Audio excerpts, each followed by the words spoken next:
Sunday, everybody. My God, dudes, you would be amazed at the size of my notes for this week's episode. It's a good thing that I was really busy yesterday and I had to bump the podcast to today because it's been a while since I've had this much material written down to discuss today. So I apologize, number one, for not being here yesterday for our normal wingy time on Saturdays and bumping it to today, which means we're going to be doing another doubleheader right in the middle of all of your lovely NFL football watching here in the United States. So I'm sorry for kind of interrupting that or going up against that or whatever it may be. Sorry about that, but this was my really, only day to get this podcast in, and I'm glad that I waited because we have a lot to get into. And I really would not have wanted to rush that yesterday. So we got a lot on the menu tonight, and we are here for, of course, our Sunday doubleheader. We're going to bust out the podcast right now for a couple of hours, and then we're going to regroup tonight to watch the watch-along. It's classic watch-along night, and I'll be giving you the details on that in just a minute. But yeah, today's going to be a big one, guys. We got lots to get into, lots of things going on the business end of pro wrestling. We've got the big Netflix and WBD purchase. TNA has landed themselves a TV deal on AMC. The WWE Network is leaving Peacock at the end of the month. All sorts of stuff like that going on. Plus, we got a John Cena lawsuit. All sorts of stuff in the news, in addition to some of the wrestling results. In particular, last night's SmackDown, which did hold the finals of the Last Time Is Now tournament between Gunther and LA Knight. And as expected, Gunther did win that match, and he will now be facing John Cena 1 week from tonight on Saturday night's main event in what will be John Cena's last match. And last night, Gunther looked right into the camera and said, "John Cena, you will tap out." So that would be a pretty fitting end, Mr. Never Give Up, someone who, as the babyface character that he was, never gave up in his entire career. Tapping out in his final match might be quite poetic. So we'll talk about whether or not I think or believe that should happen or will happen, and maybe hear what you guys have to say about that as well. But we'll talk about SmackDown last night. We're also going to talk about this past week's Dynamite and last night's Collision, because we've got the Continental Classic going on, and it's pretty good. We've got some big matches and some big losses by Jon Moxley in that tournament, so we're going to get into that. We're also going to talk about NXT a little bit because they held Deadline, what was it, last night, correct? And Obafemi regained the NXT Championship, and there was kind of a double stip in that match. It was a title match, but also the winner of that match between Oba and Ricky Starks would go on to Saturday night's main event next week to face Cody Rhodes. So it's going to be Obafemi versus Cody Rhodes next week on Saturday night's main event. So that is really crazy news. And we also had another title change as well over the weekend. Mercedes Moné dropping one of her titles. So the first block has fallen. We'll have to see now how long it takes her to get rid of all of these other championships she's holding, whether it be forfeiting them, dropping them one by one, or dropping them all in one match. We'll have to see. But Red Velvet did win back the Ring of Honor TV Championship from her. So we'll talk about that as well. So lots of wrestling news, lots of wrestling results to get into, and a lot of stuff about WrestleMania, Royal Rumble, Saturday night's main event, Continental Classic, World's End.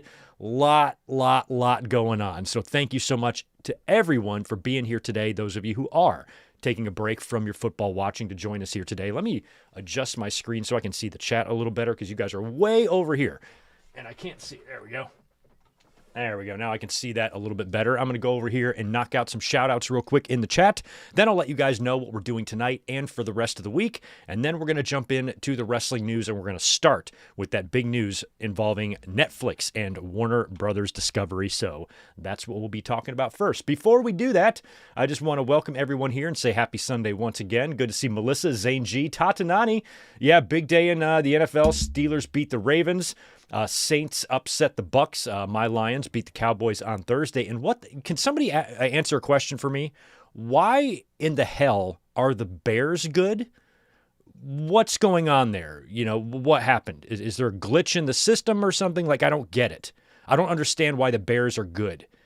It's annoying. So explain that. I don't know. They're supposed to suck all the time. So I don't know what's going on there. But I enjoy angry Seth Rollins on Twitter rather than happy Seth Rollins on Twitter. So I need to know what's going on with the Bears there because that's really annoying. They need to get back to sucking. They are playing the Packers today right now, as a matter of fact. So I actually don't care who wins that because I'm a Lions fan and, the NFC North is crowded at the top. So I wish they could both lose. I guess they could tie. Maybe that would bode well for the Lions. I don't know. Anyway, still trying to figure out why the Bears are good. WOC 1370. Well, why do I know you? Let me click on your channel just to see who you are. Oh, yeah, William Cullen. Good to see you, bro. I knew you. Thank you for the $2. Handsome. Steve Jacobson. That makes two of us. Good to see you. Jim K, 2012. Hello, Greg. Good to see you. Coco Anarchy is here. That is Colin Wright, I believe. Crazy J, Jay Lambo, David Brown, my boy Jacob Zombie Fighter. Dan Price is in the house. We got Ben Espinoza. We got Rodrigo. Good to see Jake, the original tribal chief. We got the real DJG. Ryan Adams, my boy. Good to see you. Anybody else that is chiming in this afternoon, hanging out on the podcast, thank you for being here. Oh, the Bears have an easy schedule. That does tend to happen. When you suck, you get an easy schedule the next year. Then you string up some wins when you're really not that good. Happens all the time. So I guess that's a reasonable enough explanation for me as to why the Bears are good. But if they wind up winning the Super Bowl or something, it's on you guys. It's your fault. And I'm not going to, there's going to be problems. Let's just put it that way. And I'm probably going to blame you guys for that if they win the Super Bowl. But anyway, good to see everybody's here. I know it's we just started, so low audience so far. So those of you who are going to say hello in the chat here upcoming, hello, thank you for being here. And when the super chats come in, we will get to those periodically throughout the stream, and then we'll knock out all the rest at the end. So thank you, everyone who was here. And since we just had Super the Great 123 dropping $10 in, let's go ahead and acknowledge him. Thank you so much for that, my friend. I don't know why fans are speaking as if WWE owns Netflix. Reliable reports indicate that Raw has underperformed this year, so they have no leverage when it comes to canceling AEW. We are going to get into all of that, but one thing about this deal is that it brings out the ignorance. And so you have a lot of people, like, first of all, people think that, I know internationally Netflix has a lot more WWE programming, but really the Netflix deal is for one show, Raw. Now, I know internationally, I think you get SmackDown and there's some other stuff on there, but here in the States, it's one show. Netflix doesn't own WWE. WWE doesn't own Netflix. It's one show. And when you look at the details of the deal between Netflix and Warner Brothers, everything on their TV divisions is going to remain unaffected. And it wouldn't matter. Now, like the WWE's partnership with Netflix doesn't really matter in this particular case. There could be other deals in the future where that might matter. It's not really going to matter here because it's just one show. And hell, that's only for a number of years. That deal is going to come up soon. And when you look at the deal and the merger or the purchase and how it's broken down, we're going to get into all that. It doesn't even include the TV divisions of that. So you got a lot of fans, the tribals, the anti-AEW, Tony Khan obsessed, just ignorant anger boys who see something like that and they start getting a hard on thinking that, AEW is going to get canceled. They don't know what the fuck they're talking about. Don't put any stock into it. We will get into the details of the deal here in just a little bit, including some of those fans that might think that this is the end of AEW. I have news for you. It is not. So sorry to disappoint. But let's get into what's going to happen this week. First of all, tonight we are going to regroup here in a couple of hours after, or a couple of hours from now. Once we're done with the podcast here, we're going to basically regroup for probably less than an hour, and we're going to return tonight to watch WCW Starrcade 1996. We have not done this one yet, and it's a great card. I looked up the card online. I'm like, holy shit, how have we not gotten around to doing Starrcade 96 yet? And a lot of you might be asking yourself, hey, wait a minute, why are we doing a pay-per-view? You said that in the month of December, we're going to be doing Vault Channel watch-alongs here for the month of December on Sundays for our classic watch-alongs. Yes, that's true. I did say that. However, we are going to postpone the Vault Channel watch-alongs until January. The reason we're doing that is because we were reminded a few days ago that WWE's tape library leaves Peacock at the end of the month. So the beginning of 2026, all of WWE's PLEs and pay-per-views and all of the content that's on Peacock, other than, I guess, the whatever's on there now, NXT or whatever, but all of their back library, their tape library, everything that we can access on Peacock that used to be available on the WWE Network is now going to be gone as of the beginning of the year. And as of right now, the library does not have another landing spot. We're going to be talking about that in a minute. So since we are down to our final month of WWE's content being available on Peacock, I figured it would be best to move the Vault watch-alongs to January since we're not going to have any Peacock to utilize anyway.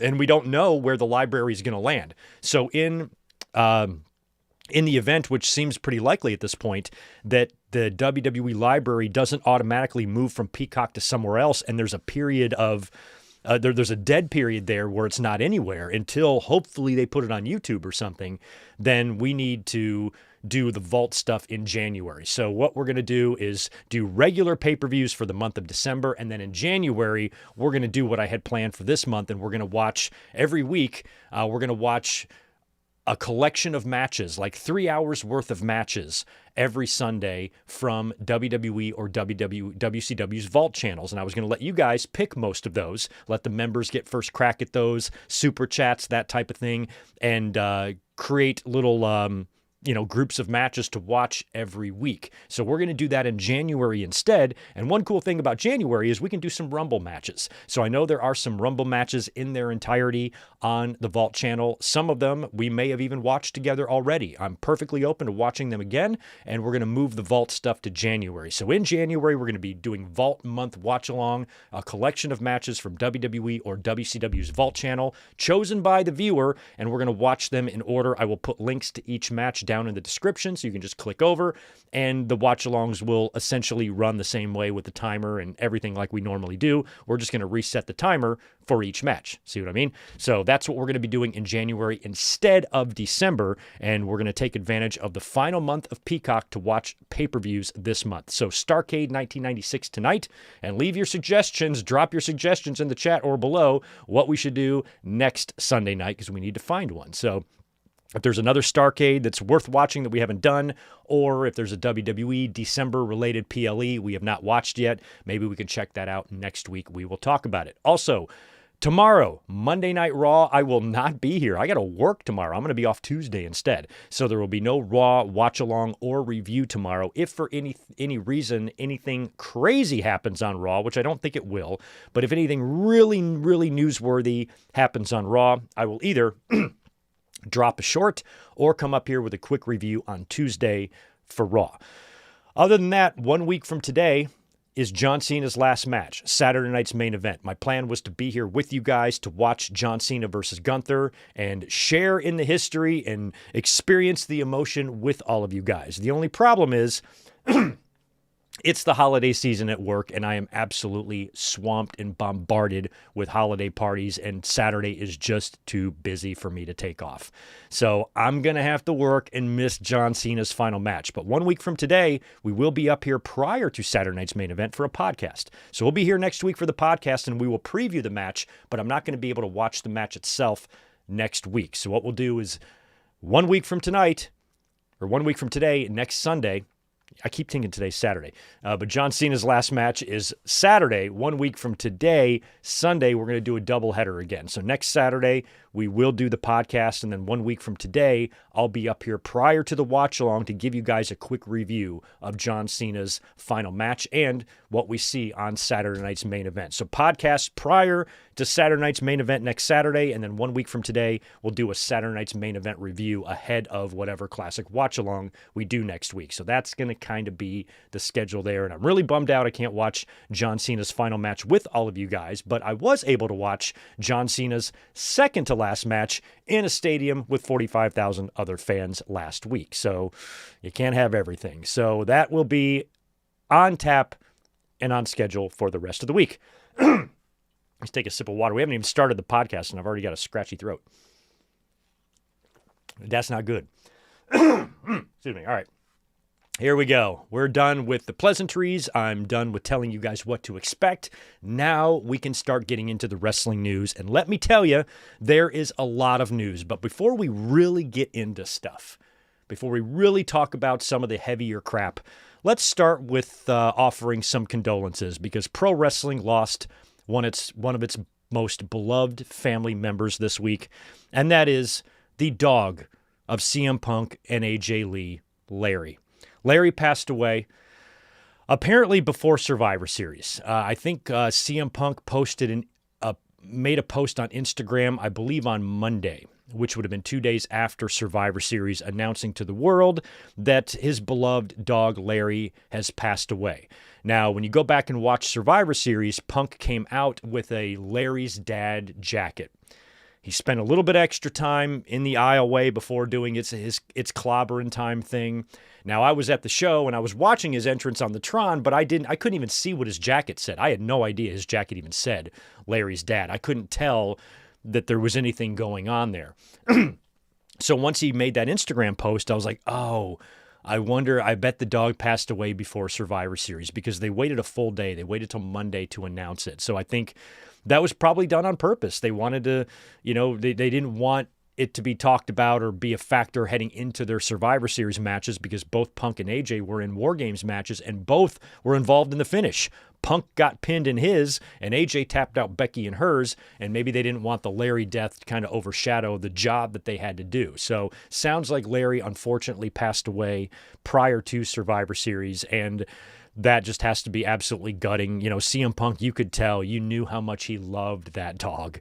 That dog was all over the backstage area in AEW and WWE. All of the wrestlers loved Larry, and he was AJ and CM Punk's kid.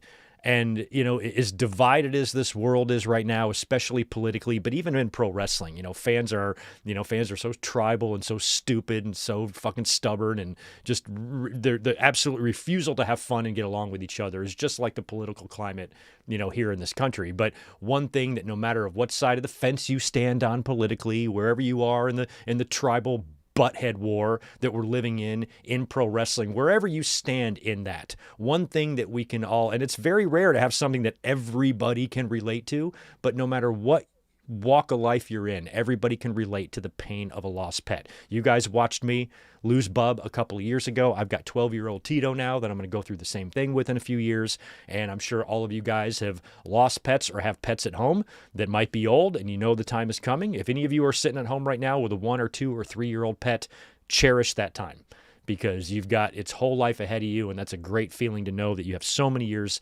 of love and enjoyment and joy ahead of you with this pet. But when it gets down to the end, that's when it starts getting sad, when somebody that's brought you so much joy, this animal that's brought you so much joy, you're going to outlive it by a lot. And I think no matter what you do in this world, what job you have, where you stand politically, what wrestling promotion you like, what kind of music you listen to, what your favorite sports team is, who your favorite podcaster is, one thing that we can all agree on is that losing a pet fucking sucks. And it's some of the worst pain anybody can ever go through. And we've all done it. That's one thing that you can guarantee touches everyone, is that we all know that feeling. We all know that pain, and we all know the sadness that it can bring. So I at least wanted to acknowledge the passing of Larry, because Larry was a great dog with the most amazing underbite you would ever find in any creature. And he was just a great dog. Punk treated him like a child, carried around him in a stroller, brought him to wrestling shows. I think of Cody and Brandy, who have Pharaoh, who's getting old. I mean, Pharaoh was, a few years old when he was in AEW, and that was 6 years ago. So Pharaoh's got to be over 10 years old, I would think, by this point, correct? So Cody and Brandy, they're going to go through something similar, and, we all go through this. And Larry, we got to see Larry a lot because Punk carried him around everywhere and took him places. And, we heard about, I want to thank and shout out Kenny Omega, who famously looked out for Larry during Brawl Out, during when the shit hit the fan in AEW. Muffin Gate, Brawl Out.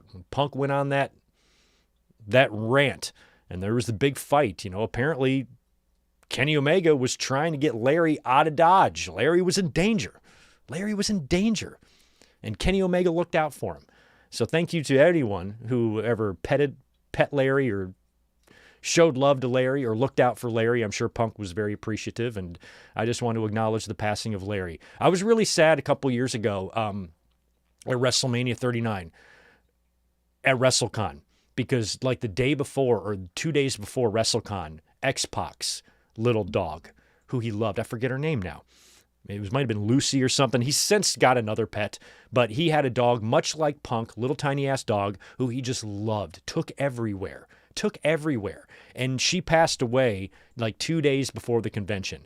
And I remember talking to him, and this was just it was only 3 months after Bub died. And I remember talking to X-Pac and just telling how sorry I was and that, hey, I just went through the same thing, and I could totally relate. And he was there doing his job, taking pictures, smiling with fans, but inside, he was completely, ripped apart. And so I can understand, and I have sympathy big time for that type of, that type of suffering, and that just sucks. So rest in peace to Larry. You were a great dog. You made CM Punk and AJ Lee very happy, and hopefully they can, once the mourning process is over, the cool thing about pets is you can get another one, and you can give love to another pet that might need it. So there is a silver lining there, and hopefully Punk and AJ are okay, and they're getting through it. Rest in peace, Larry, one of the best pro wrestling pets that we've seen over the years.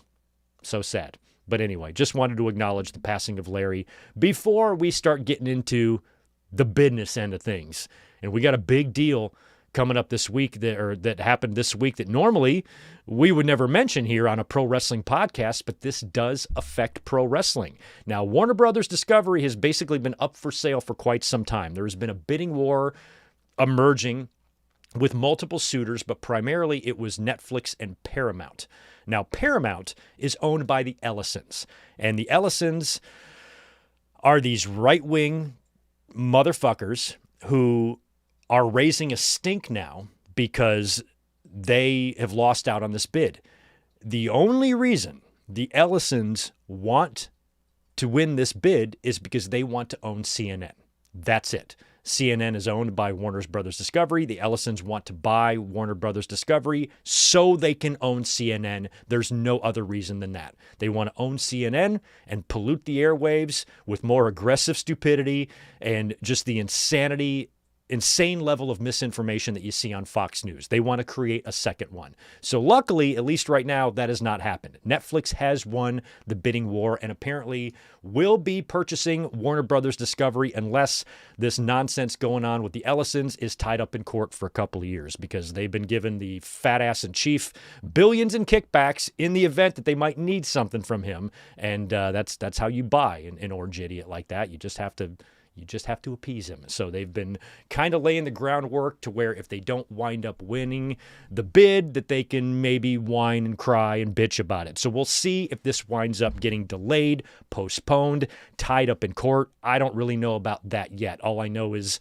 what we've seen, and that is the Ellisons are a little bit butthurt about it, because of course they fucking are. But right now, it appears that Netflix has won the bid. They are going to be purchasing Warner Brothers Discovery. And they announced this week that they've acquired Warner Brothers, and they will be taking on Warner's film and television studios, HBO Max and HBO. So the deal is only for that. And the deal is not for the linear channels that are owned by WBD. Those channels will be spun off into a new separate publicly traded company. It's going to be called Discovery Global. So that's where your TBSs and your TNTs are. So this is not a purchase of those entities. It's only the film studios and HBO and HBO Max. That's it. Now, the deal has a total value of approximately $82.7 billion. The transaction is expected to be finalized after WBD divides into its two entities. It's going to have its streaming and studios and its global networks, and that's expected to be completed in Q3 of 2026. So there's still a lot of time here before any of this stuff gets really, really finalized. This is still months out, apparently. And it's important to note that the purchase is only for, the film studios and HBO Max, not the TV channels. The TV channels will be spun off into Discovery Global, which, will protect AEW, at least, for the duration of their rights deal, because a lot of fans who think, their media rights deal is going to be null and void. Look, dudes, all you have to do is read. It's all you have to do is read. I think reading is hard for some, so they see a deal like that and their brains just immediately start, getting all giddy with excitement. Oh, this is going to be the end of AEW. No, it isn't. And you would know that if you could read. That's all it takes. Top to bottom, left to right, group words together to form sentences. Take Tylenol for any headaches and Midol for any cramps. It's that easy, but it's very hard for your typical wrestling fans, especially your anger boys, who are using this as some sort of ammunition to believe that it's the end of AEW. It's not. You just have to read the fucking details. That's all. That's all. It's so fucking easy. What the hell? So the linear channels that are not going to be picked up are TBS and TNT, which carry AEW programming. Now, after the acquisition is complete, HBO Max, that still remains to be seen. Now, AEW absolutely could be in jeopardy of losing their streaming deal with Max if Netflix is owning them, but there's no way to know that yet. And we're not even going to know that until months and months and months from now. So for right now, everything is fine. TV stations, TBS, TNT, continuing to air Dynamite and Collision, completely unaffected whatsoever. AEW's media rights deal will see it through the end of its term. There is no danger of that ending early or being canceled or anything like that. And if you think otherwise, then you don't know how to read. So that's all fine, but there is a big chance that in the future, things could be different over on HBO Max. And things could also be different by the time AEW's next media rights deal comes up. Who knows what things are going to be like in 3 years when this deal does or does not go through. So in the future, sure, AEW may have to leave those networks. But Tony Khan has got connections out the ass, which we'll talk about in a minute. AEW is never going to... People think that if you're not on TBS or TNT, you're just dead. You're not going to get anywhere else. Yes, they will. AEW will absolutely land another TV deal. All these people that, complain about daddy's money and billionaire Tony Khan and his vanity project. He has got more connections than most people in WWE. He's got countless amounts of connections in TV and media, with his partnerships with the NFL and everything. He knows more people than fucking Nick Khan does. So it's when it comes to that, even if there were a problem in the future, when the next media rights deal comes up, if it doesn't look like Discovery Global is going to be an option for AEW anymore, they will simply go somewhere else. For this idea that they're not going to get picked up by anywhere else, of course they are. Of course they are. There's Amazon Prime, there's Apple, there's all sorts of other places they could go. There's millions of different options, for them to go. Land a TV deal, land a streaming deal, something like that. So I suppose in the future, perhaps 5 years from now, they might not be on TBS and TNT. But for the immediate future and for the duration of their media rights deal, they ain't going anywhere. So that's not a problem at all. But it is interesting that now you have Netflix owning, Netflix, which airs one of WWE's shows, now owning another entity that airs AEW shows. You'd have to be silly to think that might not create some conflict in the future. But based on how this initial deal is set up, assuming it all goes through, there's not going to be any immediate danger of AEW losing its TV. That's just not going to happen. They're not going to be canceled. They're not going to lose their TV. They're not going to go out of business. Tony Khan's not going to go crying to his daddy and just fold the whole company because he's sad. Whatever you guys tell yourselves, none of that is going to happen. It's all going to be fine. But this is, another big merger here. And even though I'm happy that Paramount didn't win the deal, you don't like seeing these major entities, kind of forming up. There's a lot of antitrust laws in place to prevent stuff like this. But with the current administration, I don't even think those things are in place. For example, if Paramount would have won the bid, or if the Ellisons were able to buy it, Trump would have signed off on it, with gleefully. He wouldn't have cared. There's no regulatory body that's even monitoring this crap anymore with an administration like this. So this is when these type of things can happen, when entities can start controlling all of the media. And the only reason the Ellisons wanted to win and they wanted Paramount to buy Warner Brothers Discovery is because they wanted to own CNN. And it's gross. It's so fucking gross. So we dodged a bullet there without them, with them not winning, but still, I don't like seeing all these, these big major mergers where at some point everything's just going to be under one umbrella. That is not good. But in terms of what this means for wrestling, that's all we really care about.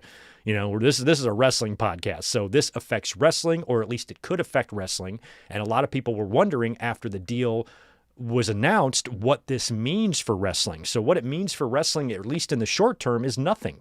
Doesn't mean anything at all. Everything's going to be the same in regards to AEW and WWE. Nothing is going to be overlapping there or changing there at all in the immediate future.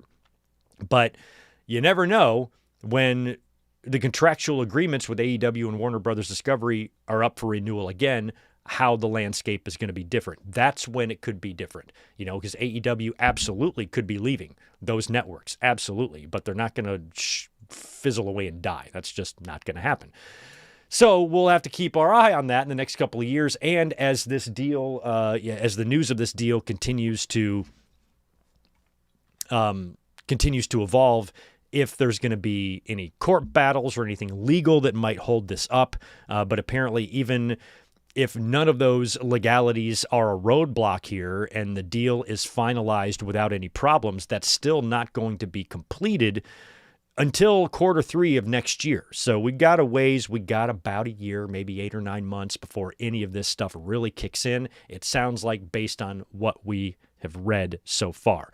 Now, Tony Khan was asked about this. I think he was on a Ring of Honor media call or something like that, and he was asked about this deal, and he responded to it. Let me read you what Tony Khan said about that, and I quote, "First of all, it's early to comment on anything that's pending. Without getting into anything that is yet to be determined, I just want to say that we have a great partnership with WBD, and it will continue for many years to come. We have years left on our remaining agreement with TBS and HBO Max. I'm really proud of what we built, and I think it's going to be for a long time to come. It's going to be like this with WBD before anything is settled on. I'm very excited for the future. I think we have great partnerships. What I can say, from the things that are public knowledge, all of the bidders on Warner Brothers Discovery are media partners of the National Football League and great media partners of ours.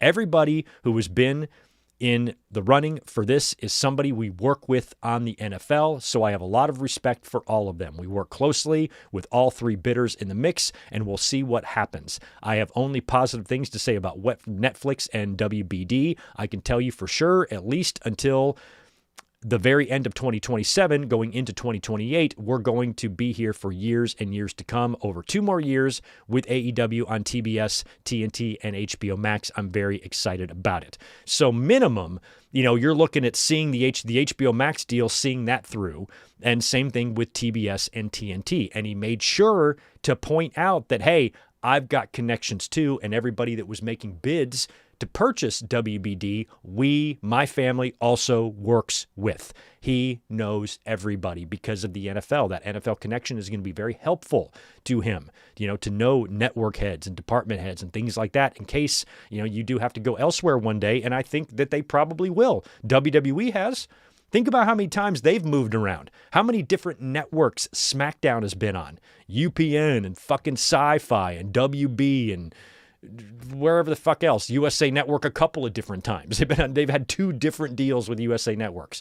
USA Network, they've moved around a bunch. Raw left years ago and went to TNN for 5 years and then came back to USA. Now they're on Netflix. So WWE has left their networks many times over the years, and that's just the way that side of the business is, and it's probably never going to change there. So AEW leaving its current home in the distant future, yeah, I could definitely see that as being a possibility. But one thing that's not going to be a possibility is that because Netflix bought Warner Brothers Discovery, that AEW is going to cease to exist. But that's the opinion you see. I've seen that. I've seen people celebrating, like on social media. I was like, oh, this is the end of AEW. I'm like, can you read? Have you ever read? Do you know how to do it? Because this is just, it's silly. Like, what the hell is going on in people's brains that they refuse to learn anything? They just want to say and get excited about this fantasy that they have in their head that doesn't exist. And throw that and spread it all over social media. Boy, I think AEW is going to be in trouble. Oh, do you now? And why would that be? Because you don't know how to read? Is that why? the fuck? So anyway, this deal obviously sparked probably some of the most mind-numbing and ignorant discussion you could ever fathom in your brain. There's really never been a more profitable time, in the history of this country to be dumb as hell. Really, it's the truth. So it was fun watching some of the fans react to this. But right now, this deal for us as wrestling fans doesn't mean anything. Doesn't really mean anything right now. This is going to be months and months before anything's going to take effect. And then even when it takes effect, nothing is going to change. What you have to keep an eye out for is what the landscape is going to look like when AEW's next media rights deal comes up. They might be looking for a different home, or they might not. I mean, I'm an old school guy. I like the simpler, the better. And if it was up to me, Monday Night Raw would have never left the USA Network. If it was up to me, SmackDown would have just been on one place and one place only. Same thing with the PLEs. So when you have a wrestling company that kind of homesteads itself onto a TV station or a cable station or channel or platform, whatever you call them these days, I like that. I like that WWE has had a 45-year relationship with the USA Network.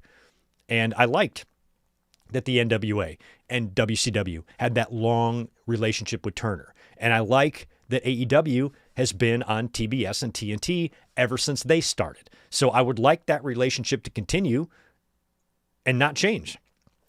WWE Raw moving over to Netflix has gotten pretty easy to get used to, but I hope that it doesn't change platforms 5 or 6 different times, before I die. I just kind of want to know where I can find shit without having to change it all up every 2 to 5 years. That's kind of annoying. So hopefully everything will stay the same, but we're not going to notice as wrestling fans any major changes to the wrestling business due to this deal for quite some time. So it's not even really worth racking your brain too hard over it now. We've read the details. We don't know anything beyond that. We just know that they're going to be splitting off the TV divisions and the movie divisions, and that Netflix has purchased the movie and film studios of Warner Brothers. And that's all we know right now. So as it stands, it's not affecting wrestling at all yet, but it may in the future. So we will keep our eye on that.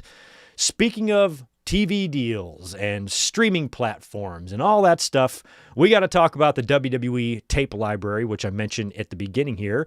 That's part of the reason why we're not doing the Vault watch-alongs this month like I had originally advertised, because we just remembered or learned or reminded of the fact that the WWE library is going to be leaving Peacock here in the U.S. at the end of the month, at the end of 2025, which means as of right now, there is no destination for WWE's pay-per-view backlog or any of their TV shows or any of the stuff that we had on Peacock. That apparently is going to be nowhere at the beginning of the year. Now, WWE, of course, has its Vault channels on YouTube, and we've talked about this before, and I said that if the tape library, when it leaves Peacock, I think the best possible landing spot for that would be YouTube. It would be tremendous if it was just there. They've already created the Vault channels. They've been uploading a lot of great stuff to the Vault channels, but probably only 5 to 10%, if that, probably 5% of the total amount of content that there was on the WWE network is on these Vault channels. So it's not like, oh, it's just going to be on the Vault channel. They're already starting to put stuff up there. There's hardly nothing up there. There's a few pay-per-views. That's it. Not a whole lot. It's not a full access to everything, And that's where I think it should go. When the tape library leaves Peacock, right now it doesn't seem like WWE officials are too concerned with where the library goes. They're too worried about making their WrestleMania poker commercials, something that the fans don't give a shit about. But yet, where are we going to go if we want to watch classic content? You guys made such a big deal about the WWE Network back in 2014. You curb stomped that $9.99 down our fucking throats, and what a great deal it was and what a great value it was. And it was a great value. It was $9.99 for all of the PLEs or the pay-per-views that we were previously paying $40 or $50 for a month. Now you get them for free with a subscription, and you have WWE's nearly entire tape library at your disposal. And that only lasted a few years until WWE realized they can get humongous money making deals separately for their content and spreading it out over multiple platforms and whatnot. So things are different. The WWE Network is already a thing of the past, but wrestling fans have really been missing the WWE Network. That's been a point of discussion online a lot lately. I've seen how great we had it with the WWE Network, how spoiled we were, what a great idea that was, how affordable it was. And I put up a tweet that went halfway viral just the other day about this very thing. And I'm thinking more along the lines of our classic watch-alongs and whatnot. And I'm like, I really hope that the library winds up somewhere. It would be so silly if they didn't make this available to us in some form. And when you look at YouTube, that's just sitting right there. You already have the vault channels created. Why don't you just I know some fans push back on this when I put it on social media, but I kind of suggested, I'm thinking along the lines of TKO here, why don't you just make some money off this? Dust off all of those old $9.99 campaigns and put all of the content that was previously on the WWE Network, everything that was there, all the TV shows, all the pay-per-views, everything that you had available there, make available over on YouTube and put it behind a paywall. Now, the word paywall is an instant trigger for some fans. I'm not paying $10 for content. Then don't. That was the biggest response when I suggested put it behind a $9.99 paywall. I'm not paying that. Nobody's telling you have to. It's not required. That's why it's a choice. You can choose whether or not the library is worth $10 to you. It's worth $10 to me. It might not be worth $10 to you, but don't cry about it. I'm not paying that. Well, get a fucking better job. I don't know what the fuck to tell you. Why are you being mad at me? I'm not saying that the WWE is going to send you a legal letter saying you are legally required to pay them $10. Don't pay them if you don't want to pay them. And one of the things I mentioned in that, I said, put all of the content that was on the network behind a $9.99 paywall. One price gives you access to all of it. WWE Vault, WCW Vault, ECW Vault, whatever they have over there. One price gets you access to all of those channels, and you can access all of the PLEs and the pay-per-views and the Saturday Night's main events and all of the shows that they had on the network. Put them over on YouTube and charge fans for it. Now, $9.99 is kind of an inflated price because back in the WWE Network days, that was including the pay-per-views that we now have to subscribe to ESPN to get. So my price is still inflated. I think maybe it should be $4.99 or something like that. But there are people that would purchase that. And I also think you should include a free tier. Include a free tier with just a selection, maybe like 50% of the library. But then when you pay, you get access to all of it. And maybe that's where you put like the Benoit shows and stuff, like maybe no Benoit or Over the Edges or any of the controversial stuff on the free tier. That's going to have to be the pay section of that. And you would definitely get subscriptions for that. People would definitely pay it. And here's the thing about that. It's not like this should be too hard to do because I believe it was Sean Ross Sapp who had reported a couple of months ago when talking about potential landing spots for the library. All of the WWE content is already uploaded on the back end of YouTube for copyright matching purposes, which is why sometimes your videos get taken down on YouTube, is because it's AI is matching it, and WWE already has all their content uploaded in that way. So it should be very easy to make all that content public, create playlists for it, and put it all right here on YouTube. This is where I want it because I live in YouTube. Look, I'm in YouTube. I'm in here, guys. This is where I live. When you want to see me, where do you go? You go to YouTube to find Greg. This is where I live. So I would like it if all that content was living in here with me. Oh, look, I got all the content in here with me. I can just do whatever I want in here. It's great.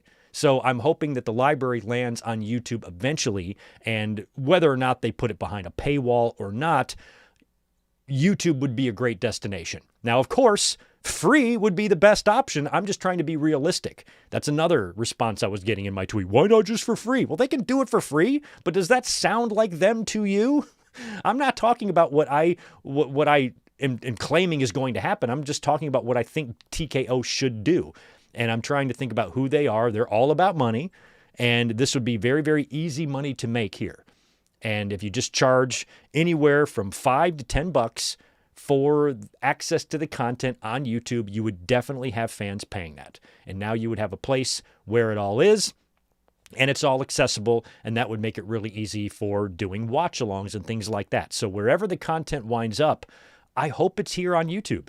It would just make the most sense. WWE already has a huge, following on YouTube across their various channels. A lot of fans come here to, watch a lot of WWE content and whatnot, and I think it would be the perfect home for that stuff. Unless you wanted to reach a deal with another streaming platform, like what else is out there? Yeah, Apple or Amazon or even HBO Max or something like that as another destination for all of your past shows. I don't really care where it goes as long as it's available. As long as it's available somewhere, I just think YouTube would be the easiest. It would certainly be the easiest for us since we're up here every week doing classic watch-alongs. So we will see what happens to the library, but at the end of the month, it's gone from Peacock. So there might be a period of time early next year where we're not going to have access to any of that stuff. Now, I have every WWE pay-per-view in my own library on my hard drives and stuff, but that doesn't do us any good for watch-alongs. We need this stuff available somewhere to stream. And I think it would be really shitty if WWE took that luxury away from its fans who might like to go back and watch history and historical events and big matches from, many, many years ago that were all available on Peacock and the WWE Network. And now for the first time since 2014, it's looking like none of this stuff is going to have a home. It's not going to be anywhere. And that sucks. So hopefully it lands on YouTube. How long that takes, we have no idea. But WWE doesn't seem to be in a terrible hurry to get any of this done. But think about if they brought back the old $9.99 campaign and they tied in some of that old WWE Network nostalgia to help drive subscriptions. I think fans might sign up, and maybe $9.99 is too high. Fine, make it $4.99 or whatever it is. But if you put it behind a paywall, a pay subscription, that would make TKO probably a fuck ton of money. And it wouldn't cost them anything, just the organization of the playlists and stuff to run this. It's not like the network where you needed a warehouse of servers. YouTube is free, essentially, just to upload your shit. So it just seems like a no-brainer from where we sit. But we'll have to see what WWE does, if anything, or if they just don't care about the library anymore. Maybe they don't care. We don't care if the fans have access to that stuff. We're not going to really worry about it right now. And that's kind of shitty. I want the content to be available. I want to be able to find it somewhere so we can do watch-alongs together. And I think YouTube would be the perfect place. So I'm hoping that's what we see in the future. And of course, WWE PLEs now are not on the network. They're not on Peacock. They are on ESPN Unlimited. That's where we have to get all the ESPN or all the WWE PLEs from now. And they were in the news this week because Freddie Prinze Jr., who used to be a writer for WWE, he's got a podcast. And he was in the middle of his Survivor Series review. And he just kind of randomly mentions that he's got a friend at Disney who he talked to and said that ESPN is unhappy with their deal with WWE. And he said something like, ESPN is hot and they better make their money back. And this one person he spoke to claimed that ESPN is not happy with the deal. So that normally would not be a big deal, but WWE kind of responded a little bit when Fightful Select reached out. And they said, and I quote, when we spoke to sources in WWE, a higher up said, quote, no one in upper management is aware of Freddie Prinze's role in wrestling or otherwise. That right there tells you that they are aware of his role. And this is them being, this is such a typical WWE response.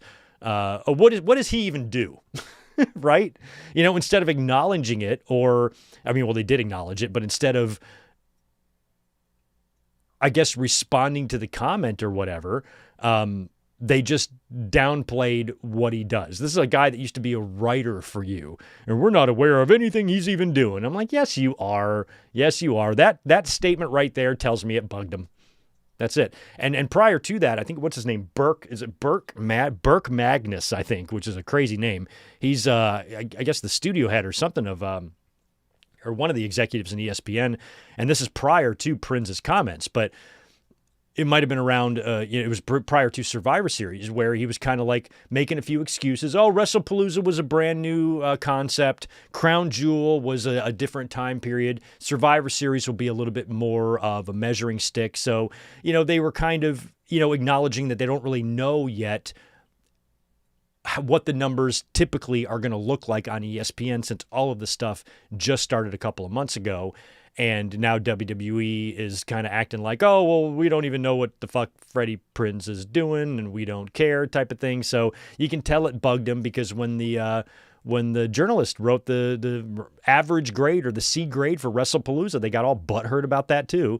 And they're just so typical. They're so White Housey, in their response to everything. It's pathetic, really. So anyway, there's probably even nothing to it. Prince just opened up his mouth, kind of a matter-of-fact type of thing, in the middle of talking about whatever match he was talking about in a Survivor Series review, brings up that ESPN is unhappy with the deal or whatever, but I just think it's too early to determine any of that. It's very, very early. And plus they moved up the deal. This wasn't even supposed to start until next year, right? And then they moved the deal up early to kick things off with WrestlePalooza. So I think as WWE finds its footing and it's on ESPN for a year or so, then you're going to get a much better idea of how this relationship is going. And WrestleMania is coming up. So this is the big season when they're going to see all of their big numbers is about to happen here starting in January. So ESPN with the Rumble, with the Chamber, and with WrestleMania are going to see probably, some very positive numbers. So in terms of them being unhappy, if Freddie Prinze heard this, then I think it's a little bit too early for that friend of his to really make that call. But I also think it's a little bit too early for WWE to get butthurt about that type of thing because they're moving into their biggest and most profitable time of the year and the time of the year that usually brings them the biggest numbers. So I think everything in ESPN and WWE land is going to be fine. But I do think it's fun. And really at the end of the day, I don't care. I could give two donkey shits whether or not ESPN and WWE are happy together. I don't care. Because much like I said, hey, AEW, they're not going anywhere. If you guys if they're going to leave TBS and TNT one day in the future, they might. All that means is they're just going to go somewhere else. They're not going to roll over and die. So let's just say, for example, ESPN doesn't like the WWE deal. Then when the deal is up, WWE leaves and goes somewhere else for another chunk of billions of dollars, another $100 billion somewhere else. Their survival is not hinging on its relationship with ESPN.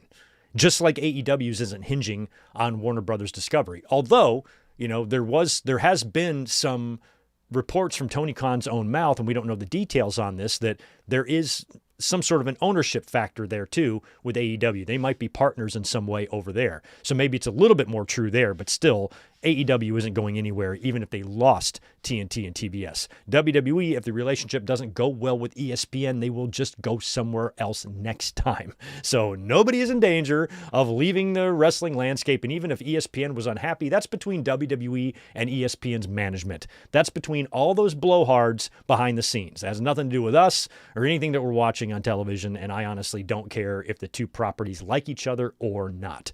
But I found it interesting just based on, I wouldn't have even brought this up if WWE didn't respond in the way that they did. When they responded like a 4-year-old, you knew it bugged them. And you knew there might actually be truth to it. Because that right there tells you that there's something to that.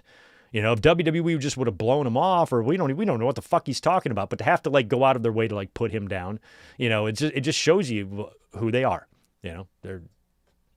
It's who they are. So once I saw that, I'm like, oh, these little bitches. I'm like, we're definitely going to bring this up. But at the end of the day, I don't think anything matters.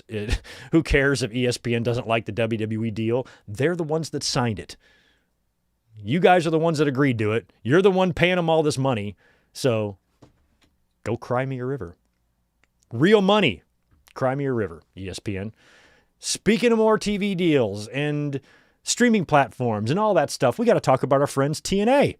Holy shit. So TNA did, in fact, land themselves a TV deal, landing it with AMC.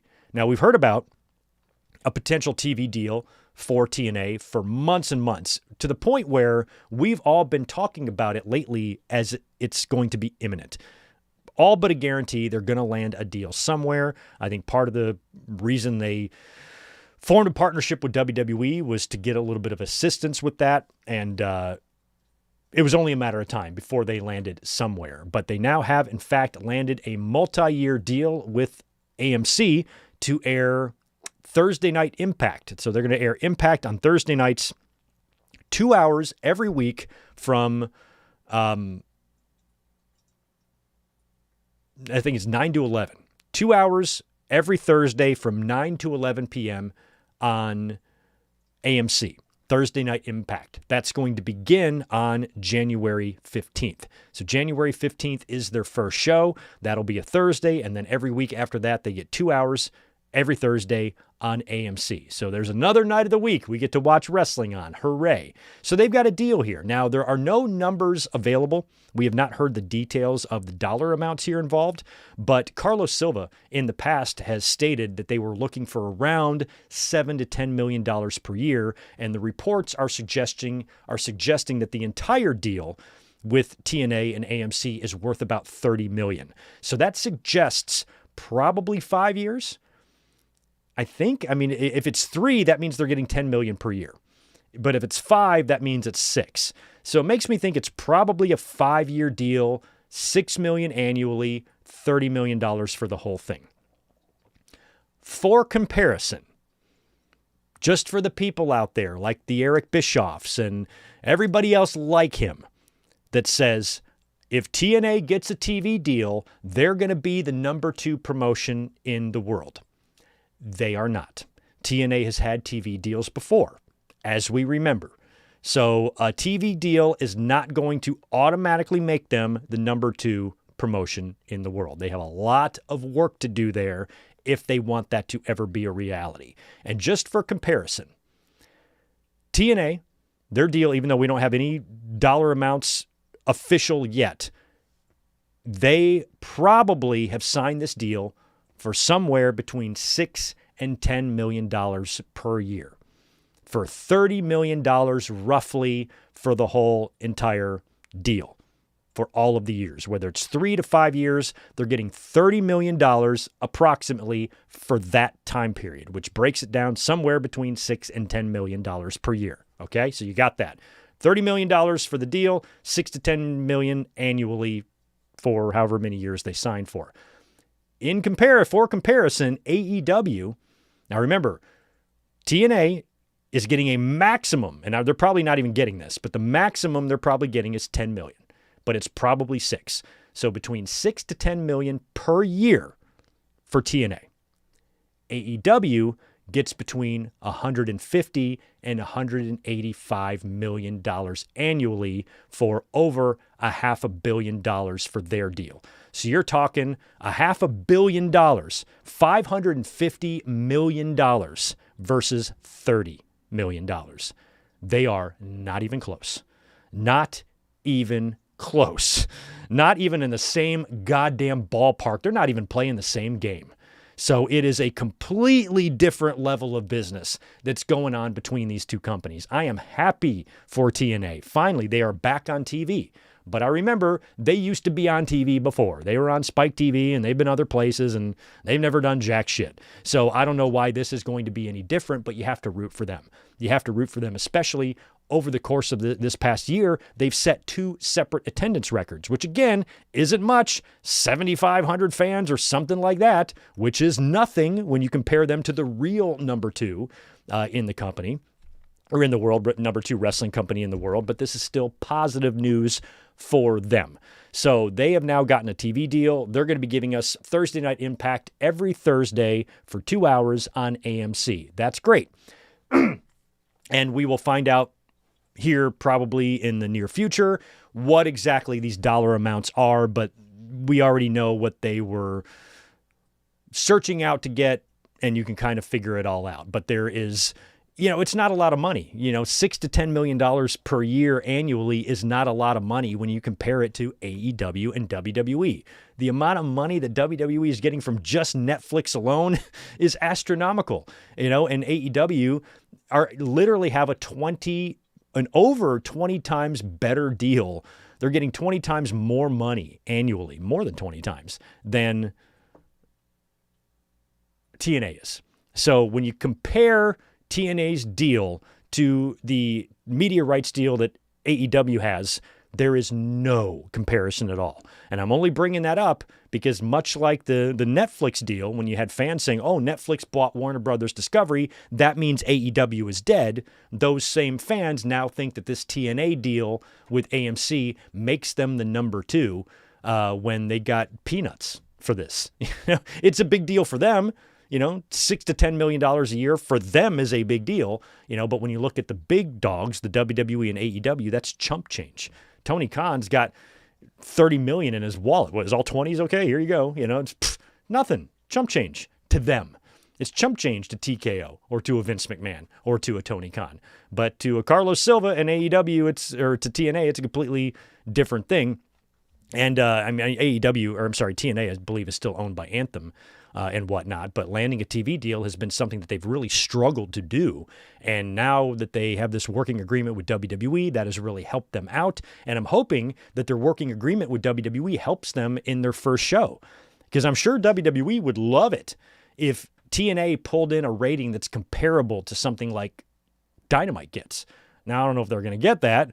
They're certainly not going to get that long term. They're going to pop a good rating, I think, in their first show, maybe in their first couple of shows, but that will plateau out. But if you really want to start with a strong number, I'm loving these AJ Styles rumors that I've been hearing. Now, WWE wouldn't even let this guy wrestle at a PLE or a pay-per-view for TNA. So if they allowed him to wrestle on their debut show, that right there would pop a pretty good number, and that would be really interesting and fun and nostalgic for the fans. And I think WWE should consider letting AJ do it since he's on the cusp of retirement anyway. What's the big deal? You're already working with this company. It's not like it's not like you're asking him to go to Japan like the Nakamura thing we'll talk about later. This is a company that you have a working agreement with. Let AJ go home for one match, unless he doesn't want to do it. Now, if AJ's like, man, I just don't want to do that, man, then fine. AJ don't want to do it, you don't have to do it. But if AJ wants to do it and TNA wants him to do it, why in the fuck would WWE not allow that? Why would they not allow that? So if AJ wrestles on the first show, I'll tune in to watch that. Hell yeah. Hell yeah. So congrats to TNA. I'm happy for them. I legitimately am. I have no anger towards TNA. That is 15 years ago. I don't care any way like that about them anymore. I wish the best for them, and I always will. But this idea that, they're going to be the number 2 promotion, can we just not be stupid? I don't understand why that's so impossible. We're not asking for, anything too big here. I'm not asking for a miracle. I'm saying, can we just not be dumb? Bischoff, can you just not be dumb? What the fuck is wrong with you? We're going to be number 2. I know Chris Jericho, he's coming back to WWE. He might even debut on this first show because Jericho made some comment about it being the number 2. It looks like the number 2 promotion to me. I'm like, God, Jesus Christ, talk about just whacking off on yourself. I don't get it. So he's said that, but that's another interesting possibility. Like, what if Chris Jericho shows up on the very first TNA show on AMC? That would be cool. I would be perfectly happy with that. I think it would be great if he did that, and I wouldn't be surprised if he did. TNA championships might be some of the only titles that are eluding Jericho at this point, as he's held championships in every promotion, including Ring of Honor. Now, since he went over to AEW, won belts there, and then won some Ring of Honor championships as well. So I wouldn't be surprised if Chris was like, hey, I want to go conquer a belt in TNA, win the world title over there. They just might let him do it. And I remember back when Jericho left WWE in 2005, after that match with John Cena and on Raw, and he was fired by Bischoff or whatever it was, and he was gone from the company. The very next day, this is before social media, before Twitter and all that shit, the very next day on his website, because back then, you had to go to people's websites. They weren't just all on Instagram and Twitter. I know some of you are young, don't remember that, but 20 years ago, if a wrestler was active online, he had his own website. His own private website, not YouTube, not Twitter, not Facebook, not Instagram. Nobody was ticking any talks. Nothing like that was going on. It was just websites. And on Jericho's website, the day after that Monday Night Raw match when he left WWE, he had a picture of him doing the pose with a TNA banner over his head. And the only reason he did that was to troll fans. That's it. He had no intention of going there. He just wanted to get the internet talking. Holy shit, Jericho's going to TNA.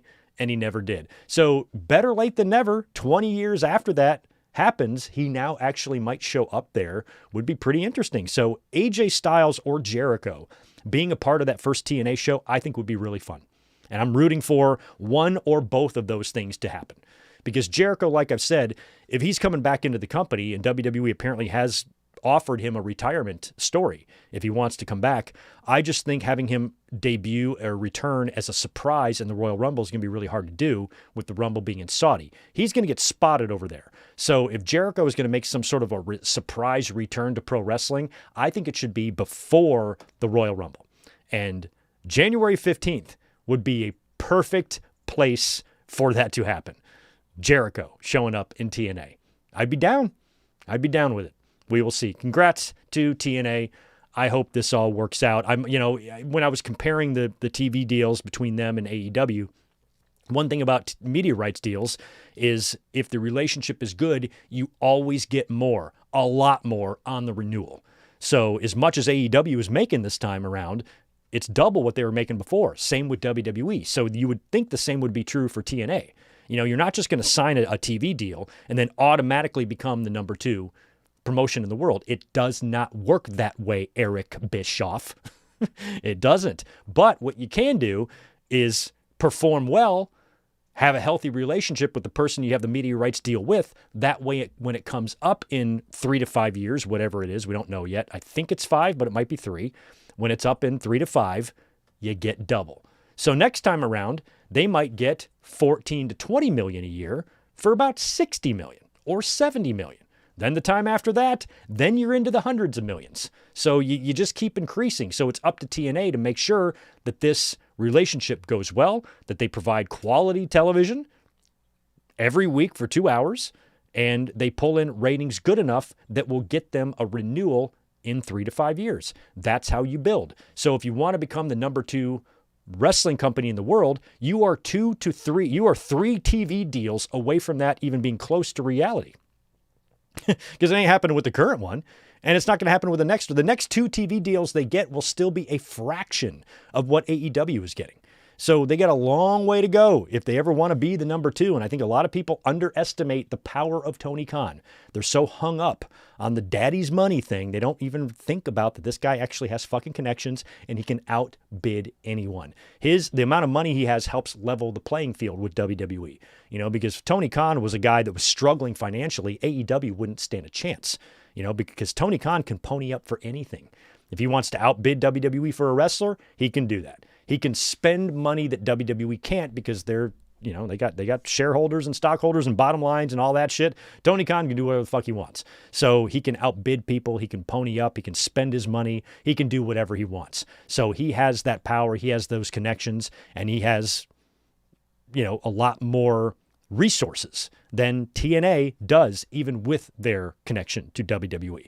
I mean, even the partnership with WWE only landed them $6 to $10 million per year in a TV deal, which is nothing, which is virtually nothing. So what you have to do is build from this. Yes, you can celebrate this deal because it's awesome for them that they're on TV, but you have to execute because otherwise in 3 to 5 years, you're just going to be looking for another network again.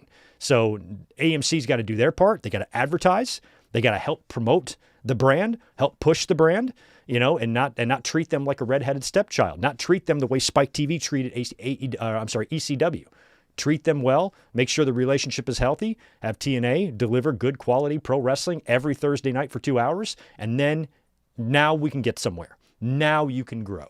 Now when your next deal is up, you get more money. When the deal is up after that, you get more money, and then you grow. But they are so far away from ever even sniffing the number 2 spot in pro wrestling. They're just not there yet, but that doesn't mean they can't get there at some point. So we will monitor the future and see how it goes for the TNA. But all the best to them on AMC, which I believe was the home of Breaking Bad, right? Better Call Saul, weren't they on AMC? Good shit is over there. So it's not like some obscure channel. It's not like that Axis crap that they were doing or whatever else. They're actually somewhere where you can find them. Well, shit, come to think of it, can you stream AMC anywhere? I don't have any cable anymore. I don't think I can watch TNA. All I have is HBO Max and Peacock and Netflix and Apple and something else. So I don't know if I can even find TNA when it lands. Hopefully it will be somewhere else without me having to purchase cable to watch them. But I definitely want to watch that first show. That's for sure. Man, here's a weird story. Did you guys see this? So I guess last week, Becky Lynch and Seth Rollins, they were a guest on Something's Burning with Bert Kreischer. I know Bert Kreischer, he's that big guy that like is a stand-up comedian or something. I get him confused with the there's like a big guy on the Practical Jokers or whatever. I keep thinking they're the same person, but I don't think they are. But this is the guy that like does his comedy routine with his shirt off, I think, right? So he's got a show, never seen it, don't even know what the fuck it's about. It's called Something's Burning. Maybe he's cooking or something, I don't know. But Becky Lynch and Rollins were on there, and they're talking about I don't know what the fuck. And Becky just randomly, unsolicited, blurts out this outrageous claim that there was a former roster member back when she kind of first started. So this would have been about maybe 10 years ago, that there was a former roster member there who would blacklist you if you refused to sleep with him. And then if you did sleep with him, he would blacklist you anyway. And this was all said very lightheartedly. Bert, what's his dick, is laughing about it. Come on, let the speculation run wild. I'm like, let the speculation, but what are we doing here? This is not responsible at all. Because you know how wrestling fans are. They hear this and they're going to immediately just start typing out names. And if I'm a wrestler, a former wrestler who had nothing to do with this shit, and I'm seeing my name mentioned on here, that I'm the one that threatened to blacklist Becky if she didn't sleep with me or something like that, I'd be pissed. So I'm like, oh my God, you're triggering a lot of speculation here. And you're going to have fans, a lot of people were mentioning Jericho. And I'm like, I don't think it was Jericho. I think Jericho, there's probably a sleazy side of him, sure. But I can't see it being Jericho. There was that story about him and Kylie Ray at the cruise or whatever. And I didn't really believe that either. But, when it comes to Jericho, I don't think it's Jericho. He's on his way back to WWE.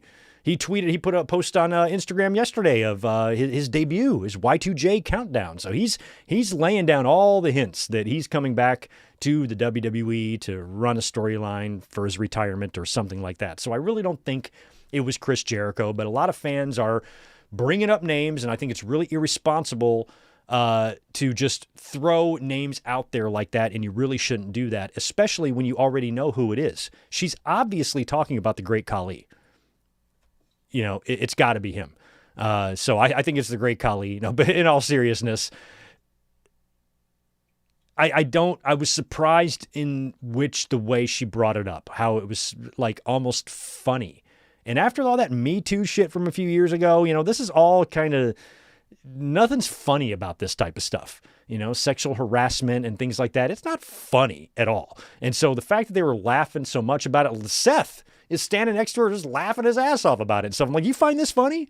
And so I was surprised that they were so nonchalant about the whole thing. Well, Sean Ross Sapp tweeted out yesterday or a couple days ago, and I quote, WWE sources claimed that they were going to look into Becky Lynch's claims about a wrestler who would blacklist women's talent who didn't sleep with them. No talent that we heard from claimed to know who she was talking about specifically. We will keep looking into it. So Sean says that they are now going to investigate this. Apparently, one thing we do know is this person doesn't work there anymore. And Becky clearly knows who it is. Rollins knew who she was talking about. So if WWE is looking into it, that means they know who it is. Becky might not say the name publicly to us, but they know. They're like, hey, Becky, who the fuck were you talking about? And then she's going to tell them, and then they're going to look into it. But if this is a former wrestler that's not even there anymore, I don't even know at this point what you can do outside of just making sure that person is blacklisted and never has a job in WWE again. We also don't know if this person is in AEW or is out of the business altogether. We don't know. Normally I would, kind of take this a little bit more seriously, but in the way it was brought up on that show, it was just so random, so matter of fact. And I was like, oh God, is this really that funny of a subject to get into? But they seem to think it was. So we'll see if anything comes of this, if we learn any more details. I think the biggest detail we all want to learn is who was she talking about? Don't really know. But thought I would bring that up because her comments were enough to make WWE look into it. So I hope this wasn't some sensational, just random lie that she just blurted out to be funny, and now WWE wants to get to the bottom of it. And she's like, oh, I was kind of making that up. Well, why did you make that up? Why would you put that out there and put so many of your colleagues and your peers' names out there with suspicion if it didn't even happen? So I would be surprised if Becky was making it up, but when she said it in the way that she did and was laughing throughout the whole thing, I just kind of found that to be odd. I just found that to be a little strange, that's all. So hopefully, if Sean hears back from WWE, if they've gotten to the bottom of this and we know who she was talking about, you know, and again, she says it's a talent or a former wrestler, so I don't know if it's front off. I don't think it would be a Johnny Ace or anything like that, but shit, it might be. Maybe she was talking about Johnny Ace. That would make sense. Johnny Ace would make a ton of sense. But she kind of made it sound like it was a wrestler, not an executive. I don't know. We will see. Here's another fun little news tidbit here. Holy crap, I never knew about this. So John Cena, WWE, and TKO are all being sued. They're being sued over a song sample. It was a new federal lawsuit filed this week in New York against WWE, TKO, and John Cena and others, objecting to the use of a sample for John Cena's theme song. And it was filed Tuesday in the Southern District of New York. The lawsuit claims that the horn-driven intro and outro used in Cena's theme music were copied from a 1974 cover recording arranged by Canadian bandleader, the late Pete Schofield. The complaint was submitted by Schofield's daughter, Kim, who says she now owns the copyrights to the record and the music she says is in original arrangement. So I looked this song up. It's right here. I put the cover of like the album, and when you listen to it, it is identical. So it's definitely a sample. They didn't copy the beat or anything like that. They directly took that and plugged it into the song. I was never aware of that. I've never heard of this song before, but when I listened to it, go look it up. It's called, what the fuck? I guess it doesn't say the name of the actual song. Shit, I don't have it right here. But anyway, you can find it on YouTube or find it anywhere. Listen to it, and the horns are the exact same. And I don't know how in 20-something years nobody's ever brought this up, or maybe people knew that it was a sample but never assumed there was any issues with it. And now that Pete Schofield is dead, his daughter is maybe coming after the copyright for it. I don't know how this is going to shake out. I don't know how it all works or whatever, but I think it's hilarious that John Cena went through his whole career and we never heard anything about this. And now that we are right before his final match, he's going to be coming out to that song for the last time while he's being sued over the song. It's just weird. So hopefully this can just be all settled out of court.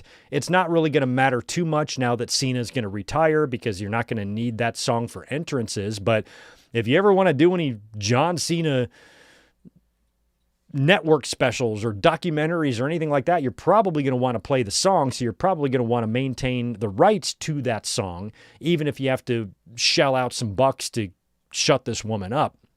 We don't know. But hopefully it won't cause too much of a problem. You know, John Cena just had a legendary 2+ decade career. I would hate that something like this is hanging over his head, you know, so close to his retirement. But at the same time, it's not really his fault. I mean, he might have had some sort of an influence on what his theme was. I don't remember, because he was doing the album and stuff back then during those days. But this is probably a WWE music department issue more than anything else, more than anything directly affecting John Cena. But John Cena is named in the lawsuit, and they're going to have to deal with this. So we will see what happens. But yeah, I guess if you're the daughter of the person that made, you know, that song, and then you're hearing it in a very, very well-known WWE song, you might want to go after some money. I'd probably do the same thing. If I owned those horns and WWE was using them, you bet your fucking ass I'd come after them too. I'd file a lawsuit. Give me some money, asshole, you rich bastards. Give me some of your money. All that money that you're gouging and nickel and diming your fan base to death over, give me some of that for your use of my horns in your John Cena song. So I hope she gets some money.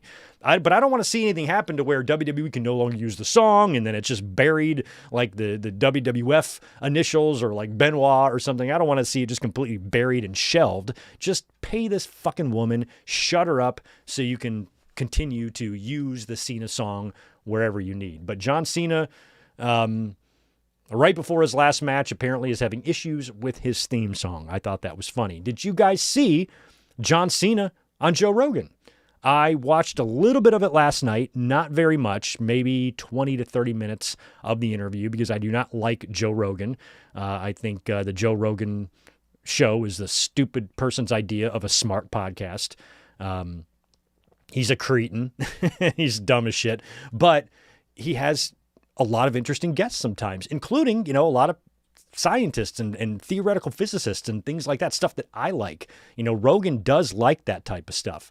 But this is a guy that, his ignorance directly contributed to the dumbest motherfucker to ever breathe air having the nuclear codes. Same thing with that Simon Gotch guy that has the podcast that WWE apparently wants to work more with. You can throw him on the list too. All these assholes, all these idiots, all contributed to the rampant, vast stupidity that's going on in this country right now. So I just don't have any respect for Joe Rogan at all. But John Cena's interview last night was a little interesting. They talked about a lot of different subjects, but some of the key points that I heard, one was that John Cena brought up the thing from a few years ago when I guess he mentioned he called Taiwan a country. Remember that? He called Taiwan a country, and that pissed off, the Chinese government or something, and he had to issue this very eerie and hostage-looking apology, humbly apologizing for what he said. And he kind of said that, he learned from it, and Rogan even kind of suggested that maybe somebody set him up or whatever, and Cena was just like, I learned from the mistake and just dealt with it, and he didn't seem to have too many ill feelings towards how any of that went down. They also brought up Vince McMahon, and John Cena told Joe Rogan that he thinks that not only would Vince McMahon be great as a guest on Joe Rogan, that he would absolutely love to do it. And of course, we know Cena and Vince are friends. And one thing I will say positive about that is that John Cena, at least, even though his relationship and his friendship with Vince and some of his past comments about Vince McMahon and the trouble he's currently in has been very disturbing and disappointing, he does admit that Vince does need to be held accountable for his actions. And he said, sometimes, when you have a friend or you love somebody, that doesn't mean that I don't think they should be held accountable. He really, really does. But he also still has a lot of love in his heart for Vince McMahon and feels that Vince McMahon would be a great guest on the Joe Rogan podcast, and says that Joe should reach out. So we might see Vince McMahon on the Joe Rogan podcast. My only concern with that is Vince might have to decline because they talk about everything there. So while this lawsuit is currently ongoing, it would have to be a podcast where they didn't talk about any of this stuff. And, Joe Rogan would at least want to bring it up. But there's enough there in Vince's life to where you can still probably have a pretty, a pretty entertaining podcast, I suppose, without having to bring up some of the current stuff that's going on. Because of the life that Vince McMahon had and all the success, they can just focus on that. But being a guest on there when all of these really, really horrid details, are out there in the lawsuit, it would be weird timing. But maybe Vince might view it as an opportunity to, plead his case or plead his innocence, which I think we all fucking know better. But we'll see if Vince McMahon ever turns up on the Joe Rogan podcast. He actually might. And I will watch that if he does. But I might go back and watch a little bit more of it. But the little bit of the Cena appearance on Rogan, I actually did like. Cena is a cool dude. He's not perfect, but I've always kind of had Cena's back, and he always carries himself pretty well, when he's in these type of interviews and whatnot, and he can always adapt to whatever environment he's in. If he's on Jimmy Kimmel and it's just all about promotion, your next movie, your next match, whatever, he can do that. And when he's on Rogan for an hour and a half, kicking back, talking about all sorts of topics in long form, he's good at doing that too. So looked like it was a relatively good interview. I just can only stomach so much of Joe Rogan at a time. Boy, oh boy, we got to shout out this woman. We got to shout out Bayley. Bayley. She held a weekend-long training camp in Florida. She called it, I don't know if it's Lodestone or Lodestone camp, which is this multi-day training camp, which she invited a ton of aspiring wrestlers or independent talent to come work out for a weekend. All expenses paid by Bayley, including flying all these motherfuckers in to do this. She was joined there by Natalya and TJ who were there, and apparently even John Cena stopped by. You can see him right there in the middle of that photo. He must have headed over there right after Rogan. I think Rogan tapes in Texas. Cena must have hopped on a plane and flew right to Bailey's camp because he's wearing the same shit that he was wearing on Joe Rogan. So Cena stopped by to surprise everybody. You had people like that up-and-coming Nikki Blackheart. Have you seen her on social media? This big, beautiful, muscular woman who's, she's kind of undergone in the last few years. She reminds me a lot of Jordan Grace. Like just this unbelievably amazing body transformation where this woman is a horse. She is strong and she's pretty, like a picture like Soraya, but with China build, and she was there. Good to see little Izzy Moreno, who's all grown up now. Bailey, was it Sasha that made her cry, in the Bailey match? And here she's training with Sasha, or she's training with Bailey. I don't recognize anybody else. I don't know who any of these independent women are, but I recognize Nikki. I recognized Izzy, and obviously Cena and TJ and Natty are there as well. That was so cool. That's why Bailey is the best. And I'll tell you what, man, I really hope Bailey goes to AEW. I don't know what her contract status is with WWE, how many years she has left. I'm hoping that she's down to her last year or two because she was really done wrong, at Mania, bumped off that show. Bailey is so good for the business. Everybody loves Bailey, and I feel like she wants to go to AEW anyway. She's best friends with Mercedes Moné. She's close friends with Chris Statlander. Bailey has been to AEW events to cheer on her friends before. She's made social media posts with AEW people.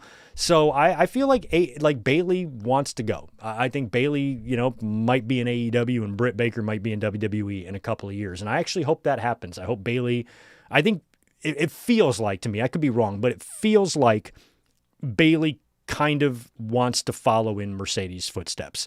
I want to go do that. A little bit more freedom. You're so handcuffed in WWE, and Bailey has really eaten a lot of shit this year. With especially the circumstances that happen at WrestleMania. This is the type of shit that makes talent leave. This is the type of shit that will be the final straw for a talent. Where they're like, you know what? I might have 2 years left, but I am fucking out of here. And I think that's the same case with Bailey. I think she wants to move into a different direction in her career. She wants to help. Look at all these young talents she worked out with all weekend long, on her own personal time, on her own personal dime, doing all that for the talent. And John Cena stopping by. Just John Cena doing greatest of all times things. That's what greatest of all time people do. They go out there and they do greatest of all time shit. And John Cena, who is a week away, 6 days away from retiring, hanging up his Reebok pumps for good, never entering a ring again, moving on to a Hollywood career and other things, and he's still stopping by, talking to and offering advice in any help he can, and giving a thrill to the future of pro wrestling. Still showing that, hey, wrestling is still in my heart, wrestling is still in my blood, I might be leaving it, but it's all still really important to me. Instead of having one foot out the door already, where he's just kind of going through the motions, and his mind and his focus is on his future projects, his movies, his TV show, his Hollywood aspirations, all the stuff that he's doing outside of wrestling, just being focused on that and having wrestling already in the rear view even before he had his last match. He's not doing that. He's on these podcasts, he's on these talk shows promoting WWE, promoting his match, and he's doing everything he can to give as much back that he can. Losing to Dom, probably losing to Gunther, wanting his final match, the show that he's on, to be a showcase of NXT talent versus main roster talent, stopping by Bailey's training camp to talk to the kids. What's not to like about a guy like that? Was Ric Flair going out his way to show up at all these training camps when he was the greatest of all time? I mean, Hulk Hogan did some shit for the kids. He visited some troops, but when was Hulk Hogan, sitting down with young talent, giving them advice on how to succeed? Never, because he'd be too worried that they would take his spot. So he never gave advice. And Cena doing that type of stuff, Bailey doing that type of stuff. We need more Cenas and Baileys in this world, in this wrestling world. That's for sure. Also, as pictured there, as you see her, Natalya, who might not be Natalya for much longer, this low-key natty ass kicker that we've been seeing on the independent circuit, apparently is going to be coming in to WWE. Now, they've been teasing this on Raw lately with Maxine placing phone calls to Natalya and whatnot. I have a feeling Natalya is going to return, or Natty is going to return, potentially turn on Maxine, and hopefully take the Intercontinental Championship from her. So here is what we learned about this potential return to TV for Natalya. This is according to WrestleVotes Radio on Fightful Select. They reported that the low-key legend character across multiple promotions caught the attention of upper management, and the hopes of that character being brought to WWE TV to be a vital part of the show. Sean Ross Sapp spoke directly with Natty recently, who was very open about her pushing to portray the character. She took it upon herself to get booked outside of WWE to perform and try to prove what she could do. Sources that Sapp spoke with said that initially WWE wanted to continue with the Natalya presentation, but Natty had pushed to change her character and do it permanently. The decision was made to give Natty time off TV to promote her book while Maxine ascended to the IC title. WWE also had been protective of her matches airing as Natty, not allowing her NWA appearance to air. So they don't want any of that stuff seen on their shows, I guess what they're saying there. But I guess low-key legend Natty is going to be making her way to WWE. She's proven herself enough to where they're saying, okay, let's give this a shot. And I love that. I love Natalya. I've become a huge fan of her in the last couple of years. Got a follow from her on social media. She's great. And I was an advocate, big advocate for her to win the very first ever Intercontinental Championship due to the fact that she has 3 uncles that held that title and helped make that title very, very famous. And the fact that she didn't get that opportunity really bugged me. But now you got Maxine as the champion. Becky Lynch seems to be tied up with AJ Lee, so I don't think Becky's going to immediately grab that belt back. It might go from Maxine to Natalya. And I think low-key legend Natalya winning the Intercontinental title, that would be awesome. I can't wait to see what she does with this because she's been kicking ass and she's good at it. You know, Natalya's good at being the typical WWE women's wrestler. She looks great. She's got herself in amazing shape. She's tremendous, and she's very colorful out there, but then she can pull her hair back, put a mouth guard in, and fuck you up. So I like that about her.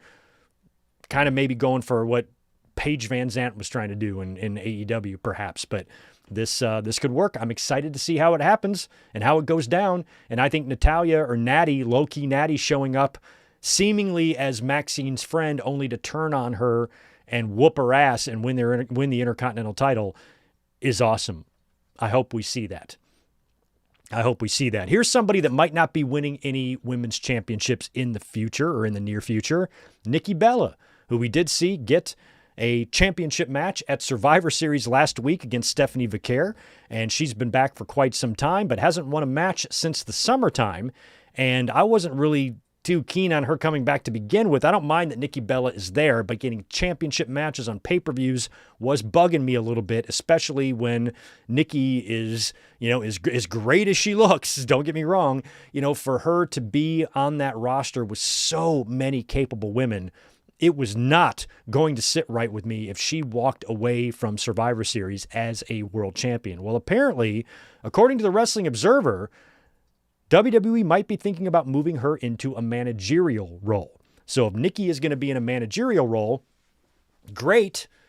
I don't know who she will manage or who she would manage, but maybe that's a better role for her, to be more of a character than an in-ring wrestler. Or maybe you can make her like MVP.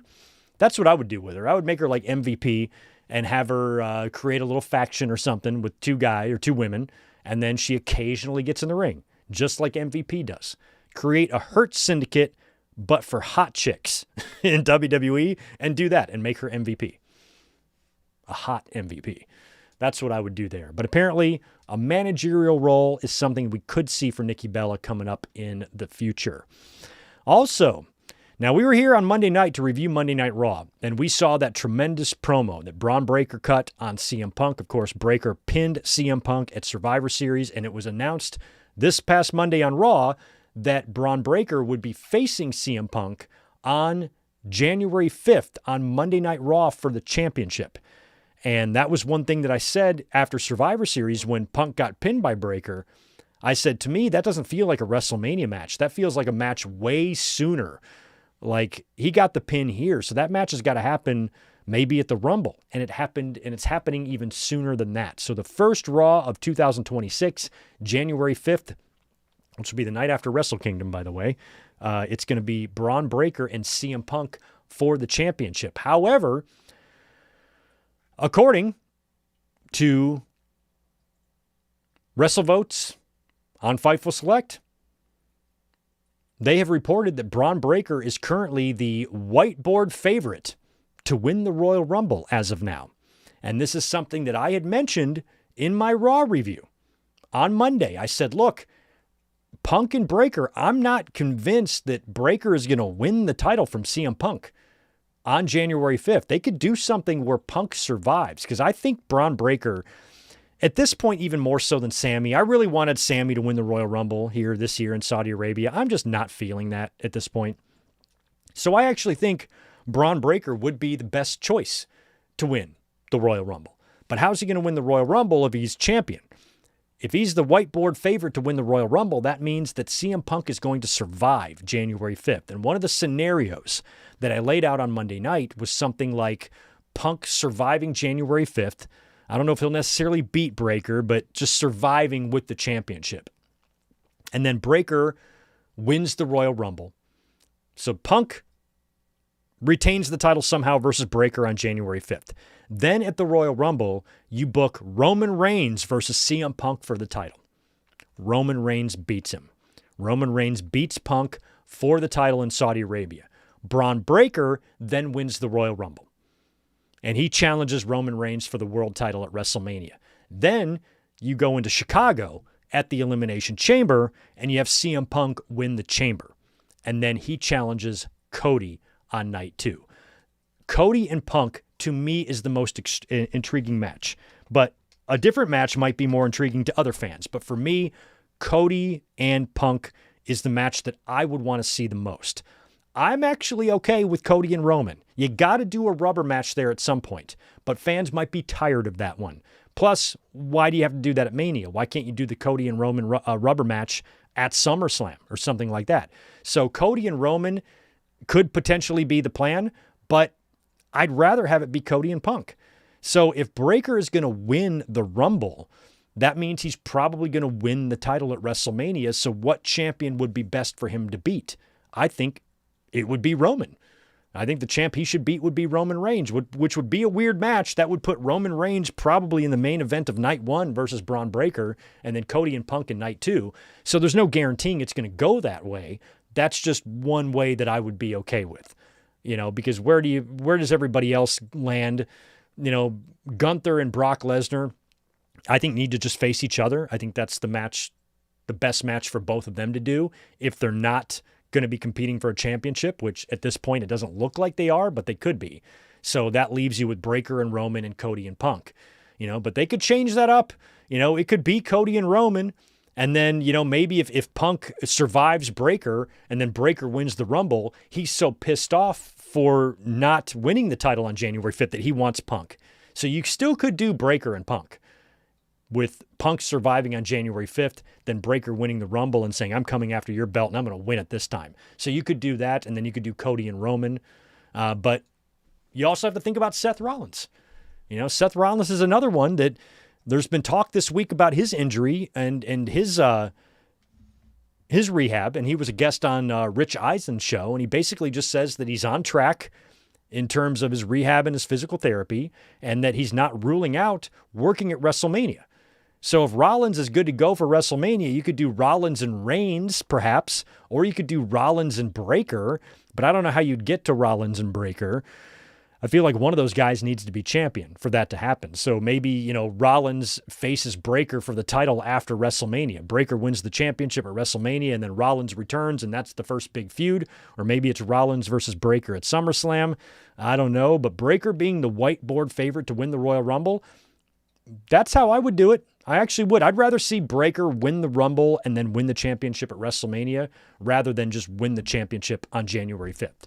I think Breaker, who's going to be such a big part of WWE's future, his big win should come at a big show. It should come at WrestleMania.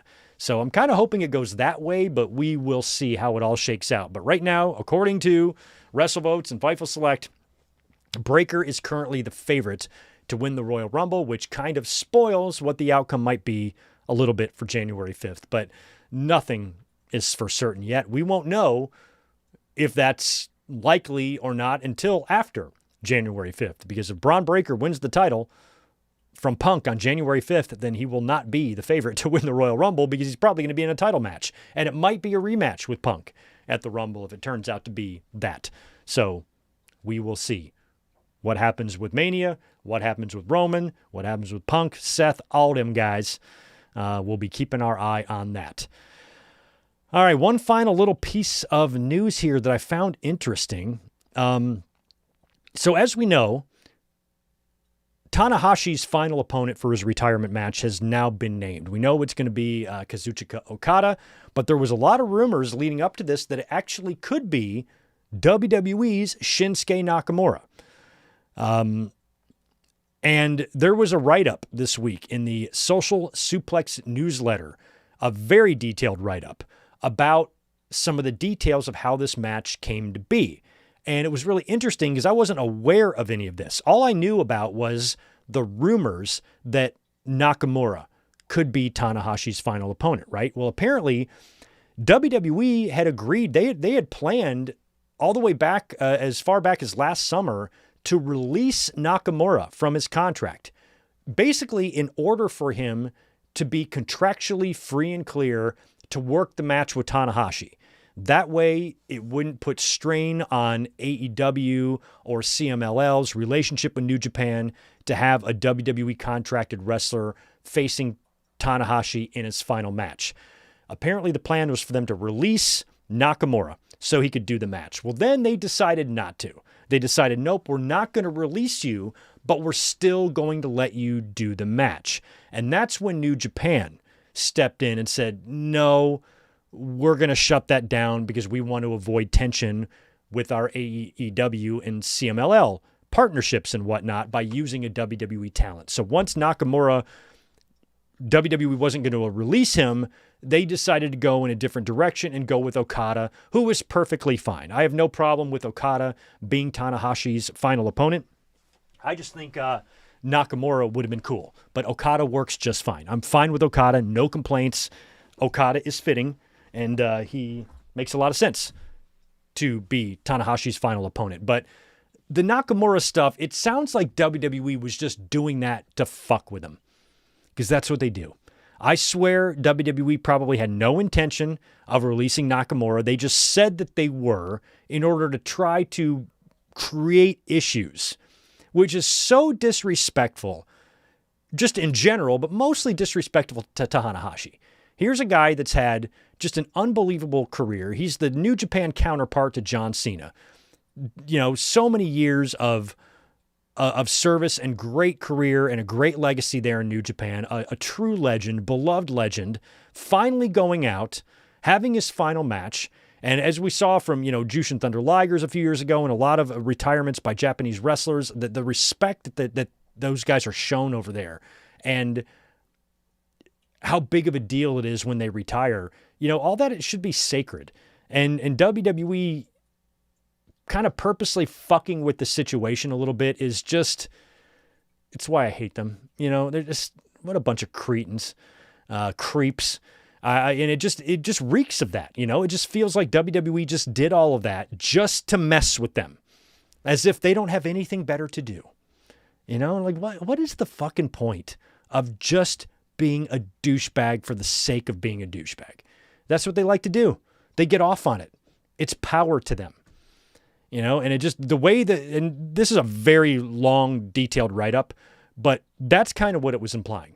It really, really felt like WWE was messing with them and just teasing the Nakamura thing just to create some tension. So it wasn't Tony Khan who pulled the plug or anything like that. Apparently it was New Japan who felt that maybe using Nakamura wouldn't be appropriate if he's still a contracted WWE talent. And he's right, because not only could that create problems, it would also create a distraction.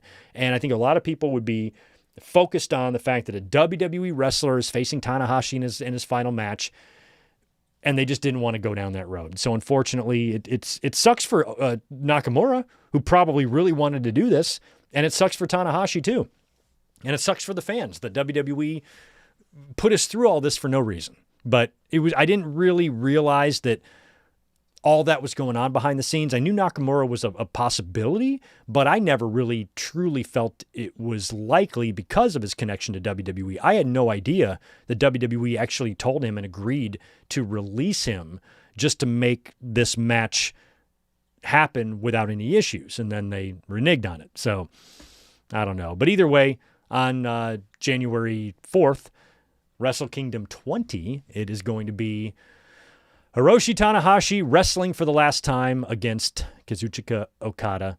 I don't think I'll be watching Wrestle Kingdom 20 on the 4th, but I definitely plan on checking out that match any way that I can. All right, let's move on now since it's almost been 2 hours. We got to go live here in an hour and 10 minutes to watch Starrcade 1996, so I better hurry up with these SmackDown results here. Friday night on SmackDown, few things went down. We're not going to run through the entire show here, but I do want to talk about a couple of things. The first thing we saw was Drew McIntyre showing up. He pulls up in a car. He gets out. Aldis is there waiting for him with a bunch of security. And he goes, yo, what part of suspended do you not understand? You're suspended. He goes, no, I won War Games and Braun gets a title shot. That means I'm unsuspended. That's the logic that McIntyre is using. And Aldis is like, that's not how it works. You need to get the hell out of here. He orders Drew McIntyre to leave the arena. So McIntyre gets back in his car and he's yelling. He's in the driver's seat and he's yelling out the window at Aldis. And the camera pans over to see Cody sitting in the passenger seat with McIntyre, attacks Drew, kicks Drew's ass. Drew scampers away. Cody comes out to the ring, gets on the mic, and demands that Drew McIntyre gets unsuspended and calls Drew WWE's resident cockroach. So we are going to get another Cody Rhodes versus Drew McIntyre match. I don't know when this is going to happen. It's not going to happen on Saturday night's main event. It might happen before the end of the month on TV or something, or maybe the first, actually probably that first SmackDown of the new year or something. If they're doing Punk and Braun on the 5th, that means they're probably going to do Cody and Drew on the 9th or whatever that Friday is. That's probably when it's going to happen, unless they stretch it to the Royal Rumble. So McIntyre and Cody, we're going to be getting another match there. And if you're going to do another match, are we really going to have Drew lose again? Who did he piss off? Are we really going to have him lose again? Why are you going to do the matches, multiple matches, if there's never any intention of having McIntyre win the title? So the fact that Cody is calling him out, he might actually win the belt this time. I don't know. But we might get 2 big title matches on TV the first week of the year, Punk and Braun, Cody and Drew. That's what I'm thinking might happen there. But being this close to WrestleMania, I can't see Drew winning the title. They should hot potato. They should hot potato. I mean, are you really going to fuck over Drew again? Or do we give him the title on SmackDown and then Cody wins it back at the Royal Rumble? Maybe that's what I would do. I would book 2 more matches. First SmackDown of the new year, McIntyre wins the title, cheats, does some bullshit to win the title. Cody gets a rematch at the Royal Rumble in Saudi Arabia and wins the title back. And then he takes it into WrestleMania to face whoever he's facing. Well, that would be a really short run for Drew. Yeah, I know. Your point is what? Sometimes you have short runs. Mankind won the belt on January 4th, dropped it at the Rumble. Same exact fucking thing. No different. So you can do that. At least give Drew the championship so he can walk around with it for 3 weeks, call himself a champion again, before coughing it back up to Cody. I feel like that's the best case scenario they can do. I cannot see McIntyre taking the title into WrestleMania, but I also don't want to see him lose again. So let's meet in the middle. Let's have him beat Cody for the title and then lose it back to him at the Royal Rumble. Let's do that. Also last night, Ilya Dragunov successfully defended the United States title, beating Carmelo Hayes in just a tremendous match. Tommaso Ciampa ran out there to actually help Melo win, but Dragunov didn't know. So Melo's like climbing up to the top. Ciampa pushes him off, and then Dragunov hits him with that. What is the fucking H-bomb or whatever? That move is brutal. That move is Rampage Jackson on Psycho Stu brutal. I fucking love I love the H-bomb. My God, what a sick-ass move. So he survives Mello, but there might be another match happening there because Mello kind of got screwed there. We also got a reveal. I liked this.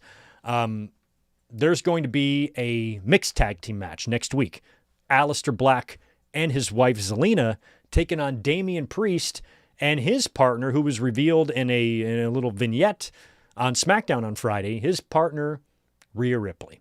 So the Terror Twins are back together, and they're going to be taking on Black and Zelina next week in a mixed tag. And I really, really like that because what this tells me is that Priest and Rhea, when I saw this on social media, by the way, I saw so many fans, Rhea and Priest don't need the win. You really got to have Black and Zelina win here. I'm like, this is so typical WWE booking that everybody should be able to see happen. Priest and Ripley will win this match next week, 100%. They will beat Aleister Black and Zelina Vega, but Aleister Black will win the blow-off. That's what they're doing. They're 50-50 in this shit. Now, it feels like we already had a blow-off because they already had a last man standing match against each other. A lot of times, last man standing matches are your blow-offs. So I suppose there's a chance that this could be the blow-off, but I don't think it is. I don't think a mixed tag is going to be a blow-off. You're not going to have a last man standing match and then do the mixed tag as a blow-off. No fucking way. There's got to be one more. So next week, Priest and Rhea, because Rhea Ripley is going to eat Zelina Vega and shit her out. That's such a mismatch. So Zelina and Black stand no chance. They will lose next week, but then I feel like they will book one more match between Black and Priest somewhere on TV. I don't think on Saturday Night's Main Event, probably on TV, some big main event, another stipulation or something, and Black will win that. Essentially, winning the feud, but both guys got victories over the other, and Priest and his good friend Ripley got a big win on TV before losing. So that's the way it feels like it's going to me. They'll win the mixed tag, and then Black will win the blow-off, which is perfectly fine and perfectly typical. It's generally how WWE does things. None of this shit is rocket surgery. So it ain't hard to figure out sometimes what they're going to do, and that's what I feel like they're going to do there. Alexa Bliss defeated Kairi Sane, sweet little Sister Abigail, off of a insane elbow counter for the win there. They were then attacked by Nia Jax and Lash Legend. So we had all these women in the ring. We had the Kabooks. We had Bliss and Charlotte and Nia and Lash Legend all out there kicking each other's asses. So the tag team scene in the women's division, pretty hot right now. And I don't think I've ever said that in my life. So way to go, WWE. Finally giving a shit about your women's tag team division. Ironically, right as AEW is about to crown their first ever women's tag team champions. Shocker. Jade Cargill got a squash win over Mel Batos last night as well.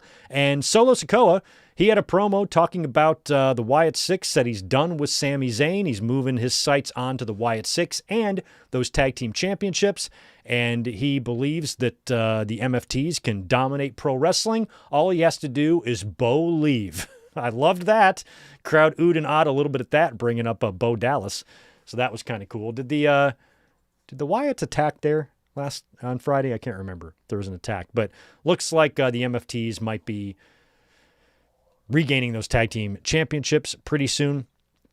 We had a backstage segment as well on Friday with Bayley as she approaches The Miz and Nick Aldis. Miz is bitching about not being in John Cena's final match or something like that, and Aldis is like, get the fuck out of here, who cares? And then Bayley comes in, and she's going to be getting a match on Saturday Night's Main Event. Now, she already knew that going in because Cena, had made the NXT versus WWE main roster exhibition matches, and Bayley knew she was going to be in one of those, and Aldis informed her on Friday that her opponent for Saturday Night's Main Event will be Sol Ruca, who showed up. So it's going to be Sol Ruca versus Bayley. I love me some Sol Ruca. Ever since she came onto the scene, remember how I was singing her praises a year or so ago? I'm like, boy, when that woman gets up to the main roster, Charlotte has met her match with this one because she is something else. And we're getting Sol Ruca now against Bayley. That's a hell of a match. And I'm excited for it on Saturday Night's Main Event. And then Friday night on SmackDown, of course, the main event, the finals of the Last Time Is Now tournament. Gunther versus LA Knight. I know a lot of people were hoping that LA Knight was going to win, but he was never going to win. It was always going to be Gunther. Gunther is who I picked to win the tournament before Gunther was even announced to be in the tournament. He's the most obvious choice, the most likely choice, and probably, honestly, the right choice. Now, a lot of fans aren't too crazy about it. Even a report this week came out that some in WWE aren't terribly thrilled with Gunther being the final opponent. This doesn't bother me in the slightest. I don't want it to be Edge or anybody like that. It needs to be somebody that John Cena can lose to. And Gunther is a big, dominant 38-year-old that still has a good amount of years left ahead of him dominating in WWE. And he's really the perfect guy, over everybody else to end Cena. I mean, well, actually, you can make a case for a lot of guys. I shouldn't say he's the perfect guy and nobody else deserves consideration. That's not true. If they wanted to do something like an Obafemi or a Carmelo Hayes or anybody like that has got a ton of talent, that I'd say fine. I wouldn't really push back on that. But with Gunther, this is a guy that's already had record-setting championships in the company. He has solidified himself as a pretty safe bet as someone that they can rely on being top of their card, world championship contender. He's had very, very dominant wins in his career, most recently retiring Goldberg this past summer, and he makes all the sense in the world to be the one to face John Cena last. And after his win last night, by the way, he won by tapping out LA Knight with that STF-ish type of move that he uses. And then when the match was over, he looked right into the camera and told John Cena that he's going to tap out. Honestly, I think that's the most poetic way to do it.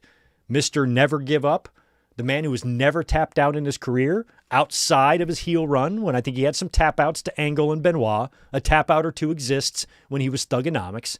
But after that, once he was world champion, Never Give Up, John Cena, he never did give up. He never tapped out in his career ever. Now, this might be the perfect way to go out, to do something that you've never done. Tap out as babyface John Cena, who gives up in the match. I'm not completely convinced they're going to do that yet. I think that would be a great way for him to end because, John Cena's retiring. A lot of people retire because they just can't compete with the young stallions in the business anymore. And he's literally giving up, I'm done. I can't compete anymore, giving up and leaving the business. John Cena tapping out. I would actually like that. I wouldn't have a problem with it. However, I also think they could possibly go the pass out route, where John Cena just passes out due to the pain, where he never taps out, but he succumbs. His body goes limp, he goes unconscious, and his body, his mind might have not given up, but his body did. And that's when John Cena knows that he's just going to have to leave, and he gets to retire without technically tapping out. So I guess I'd be fine with either scenario there because both would be fitting. John Cena passing out, staying true to that never give up moniker, just passing out to the pain. The referee calls for the bell, stops the match. That would be appropriate, but tapping out would kind of also be kind of fitting in a way. And I think I'm torn. Maybe I'm like 50-50 right now on like which one of those I would prefer. So let me know which ones you would prefer in that scenario. Either way, though, I think it's got to be Gunther winning, unless they want to have John Cena have one more Super Cena performance against an unstoppable heel, unless that's what they're going for. But, how do you benefit from a John Cena victory there? You don't. You benefit from a Gunther one. And I've been advocating for months now that ever since Gunther retired Goldberg, I said he should retire John Cena. He should retire AJ Styles. He should retire Rey Mysterio. He should retire Chris Jericho. He should retire Sheamus. I think he should retire them all. Well, they already did that, Greg, with the Legend Killer gimmick. Well, guess what? They're going to do it again. And it's going to be a retirement gimmick this time. What do you mean they've already done it? Every time I bring that up, somebody goes, they already did that with Randy Orton. What the fuck? Like WWE's never rehashed anything before. What are you guys watching that I'm not? Like why does it always feel that I'm watching a different product than the fans sometimes? I'm like, God, do you guys not pay attention? Like, what the fuck? So I'm not saying he's going to do all that, but that would be great if he did. And I mean, shit, Brock Lesnar's going to need to be retired at some point too. Maybe Gunther can just do all that. But I feel like Gunther, if he retires John Cena and he's not going to be in the world title mix at WrestleMania, he's got to do something substantial on that show, which means I think Gunther either needs to retire someone like a Chris Jericho or a Ray or an AJ at WrestleMania, or he's got to work with Brock. I think those are the only two options for Gunther at WrestleMania. Retire someone or work with Brock. That's it. Unless they want to try to squeeze him into the world title scene somewhere, but between Punk and Cody and Roman and Breakker, I don't think there's room for Gunther. So retirement match or match with Brock, that's all you can do with Gunther at WrestleMania, in my opinion. But Gunther versus Cena is coming up in 6 days, this coming Saturday on Saturday Night's Main Event. And for those of you who weren't here in the beginning of the podcast, we're going to be doing a podcast that day before Saturday Night's Main Event, but I'm going to miss the show because I have to work. But then on Sunday, 1 week from today, prior to the watch-along, I'm going to come up here and give you a review, my review of John Cena's final match on Saturday Night's Main Event. And here's what we got set now for Saturday Night's Main Event on the 13th. John Cena, obviously, in his final match versus Gunther. That will be the main event. We're also getting Cody Rhodes versus Obafemi, which I'll talk about in a second. And, like I said a minute ago, Bayley versus Sol Ruca. Now, that Cody versus Obafemi match, that came as a result of what we saw on Deadline yesterday. Friday night on SmackDown, Cody was informed by Nick Aldis, or he already knew this, but he was brought into a room with Aldis, Starks, and Obafemi, and Cody was informed that he's going to be facing the winner of Starks and Obafemi on Saturday Night's Main Event. Starks and Obafemi wrestled last night on NXT Deadline, and Obafemi won back the NXT Championship from Ricky Starks. So I was actually hoping that Cody and Starks would face each other. That might be fun, but Cody and Obafemi, it's going to be WWE Champion versus NXT Champion on Saturday Night's Main Event. That's pretty big. So Obafemi got the win yesterday, defeating Ricky Starks, winning back the NXT title when we all thought Oba was going to be called up to the main roster. Now he's NXT champion again, so that might take some time. Also, Ethan Page successfully defended his North American title yesterday against Mr. Iguana in a really good match. I actually watched it, liked it a lot. On the matches that I did not watch were the Iron Survivors. I don't really understand the concept, only because I've not cared to find out what they're about. Complex matches. Kendall Gray won the women's. Javon Evans won the men's. I don't really get how they're set up, but a lot of fans seem to like the concept. I just don't know what I'm watching. I watch a couple of minutes of each match, and I'm like, what the fuck is going on here? I shut them off. I don't care. So I don't care about NXT at all. But I'll try to read up on the rules of the Iron Survivor and find out what that's about. It seems kind of scramble-ish, but there's also like a score. Kind of feels like half like a scramble, half gauntlet.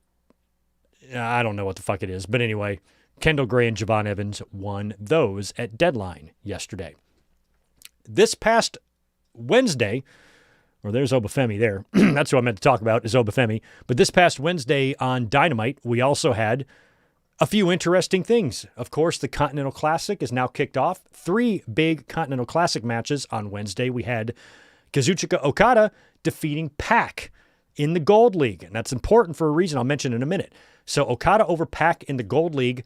Kyle Fletcher defeated Kevin Knight, also in the Gold League. And Death Rider's stablemates, Claudio Castagnoli, defeated Death Rider leader Jon Moxley in a Blue League match. Caught him with an uppercut and pinned Mox clean right there in the middle of the ring. Also, last night on Collision, Moxley lost to Takeshita.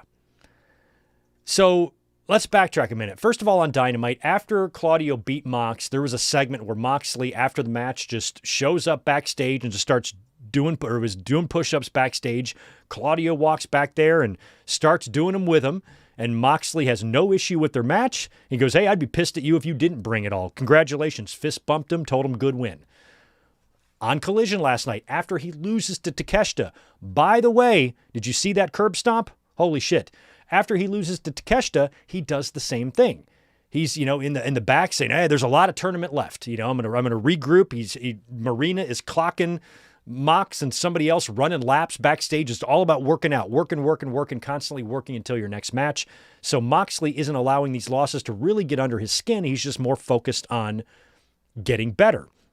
So my initial thought was the same thought everybody's having. Watching Moxley starting to lose these matches, he's also been terrified to tap out lately as well. He's been scared of submission moves and all that shit. So the thought is that the Death Riders are going to kick him out. Maybe Pac will emerge as the leader here, but Pac lost too. He lost to Okada. So what I originally thought was going to be Moxley's exit storyline with the Death Riders, I thought it was going to be something super elaborate, and I still think it might, where Moxley's going to be kicked out of the Death Riders, and then he's going to have no choice but to team up with Darby Allin to kill what he created. Kind of like Hogan, like they can do with Vince in the NWO, like do the thing with Moxley in the mirror, and then he spins around in the chair to reveal Darby Allin's face on the back of his office chair, something like that. If anybody's going to kill my creation, I'm going to do it. Me and Darby Allin. That would be pretty badass. So it might be something like that. But now I'm starting to think that maybe they're telling a different story here. Are they going to have Moxley actually come back and win this whole thing? I'm starting to think now Moxley might win the whole tournament now that he's dropped these first two matches to Claudio and Takeshita. Unless the story is going to be with him to continue losing and then the Death Riders boot him out, that still seems like the likely, logical result here, and something that honestly is a little bit intriguing. I spent, over a year not giving a shit about the Death Riders at all. Now I kind of want to see how this all goes. But I think if Jon Moxley just makes an amazing comeback and wins the whole thing, then we're right back to where we started. So I feel like they're either heading for a split or Moxley wins the whole tournament. That's how I think it's going to go down. But right now I believe it's, I don't think Claudio is in the lead because Claudio lost last night as well. Sorry, I've got cords around me here. Hey, Tito. Let me fix all this. I got my phone cord wrapped around another cord. It's a mess over here. So last night, I believe also Claudio also lost. So we'll talk about Collision in a minute. So you got Moxley losing. Maybe that's the type of story they're telling here. But so far, the Continental Classic has had some really good matches. It's been fun so far. Also on Dynamite, we saw a match that I didn't like. I cannot believe they booked a stipulation in this tournament match. It was the Timeless Love Bombs, Tony and Mina Shirakawa. They defeated Megan Bayne and Marina Shafir in a hardcore holiday death match. We had a Santa Claus showing up there who turned out to be Luther. Luther was instrumental in Tony and Mina, getting the win. And the match was fun and everything. I just think it's really silly and really stupid to book a stipulation in this tournament semifinal. It was so unnecessary. You did not need that. If you wanted to book a holiday hardcore theme match for a holiday Dynamite, just do it with somebody else. The fact that they actually had a match on the pay-per-view to determine who gets to pick the stip was so silly. And Tony and Marina moved on. They are now in the finals, and they're going to win the AEW Tag Team titles, I am convinced. But that match on Wednesday did not need a stipulation. And we also got the big face-to-face on Wednesday as well between Eddie Kingston and Samoa Joe ahead of their big Winter is Coming title match. So Dynamite was okay. I'd say if it weren't for the Continental Classic matches, the show wouldn't have been very strong. I like the Hangman and Dark Order stuff, but it was more of your more run-of-the-mill Dynamites. But luckily, we are in Continental Classic season, and that always delivers. Now, I also mentioned Final Battle. Ring of Honor Final Battle happened on Friday night. And one of the matches that we saw on that show was Red Velvet defeating Mercedes Moné to become the Ring of Honor TV champion. So this is the first belt now that Mercedes has dropped.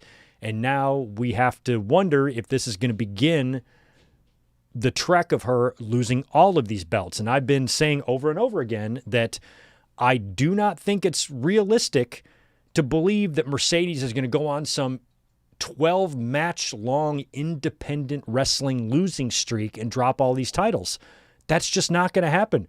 Like I said for weeks, she might drop one or two, like the Ring of Honor TV and the TBS title, and maybe another one of the independent titles that might be from a promotion that is a little bit more successful than some of the others. But there's no way that Tony Khan is going to send this talent that he's paying millions of dollars to go around and lose to a bunch of people the fans have never heard of.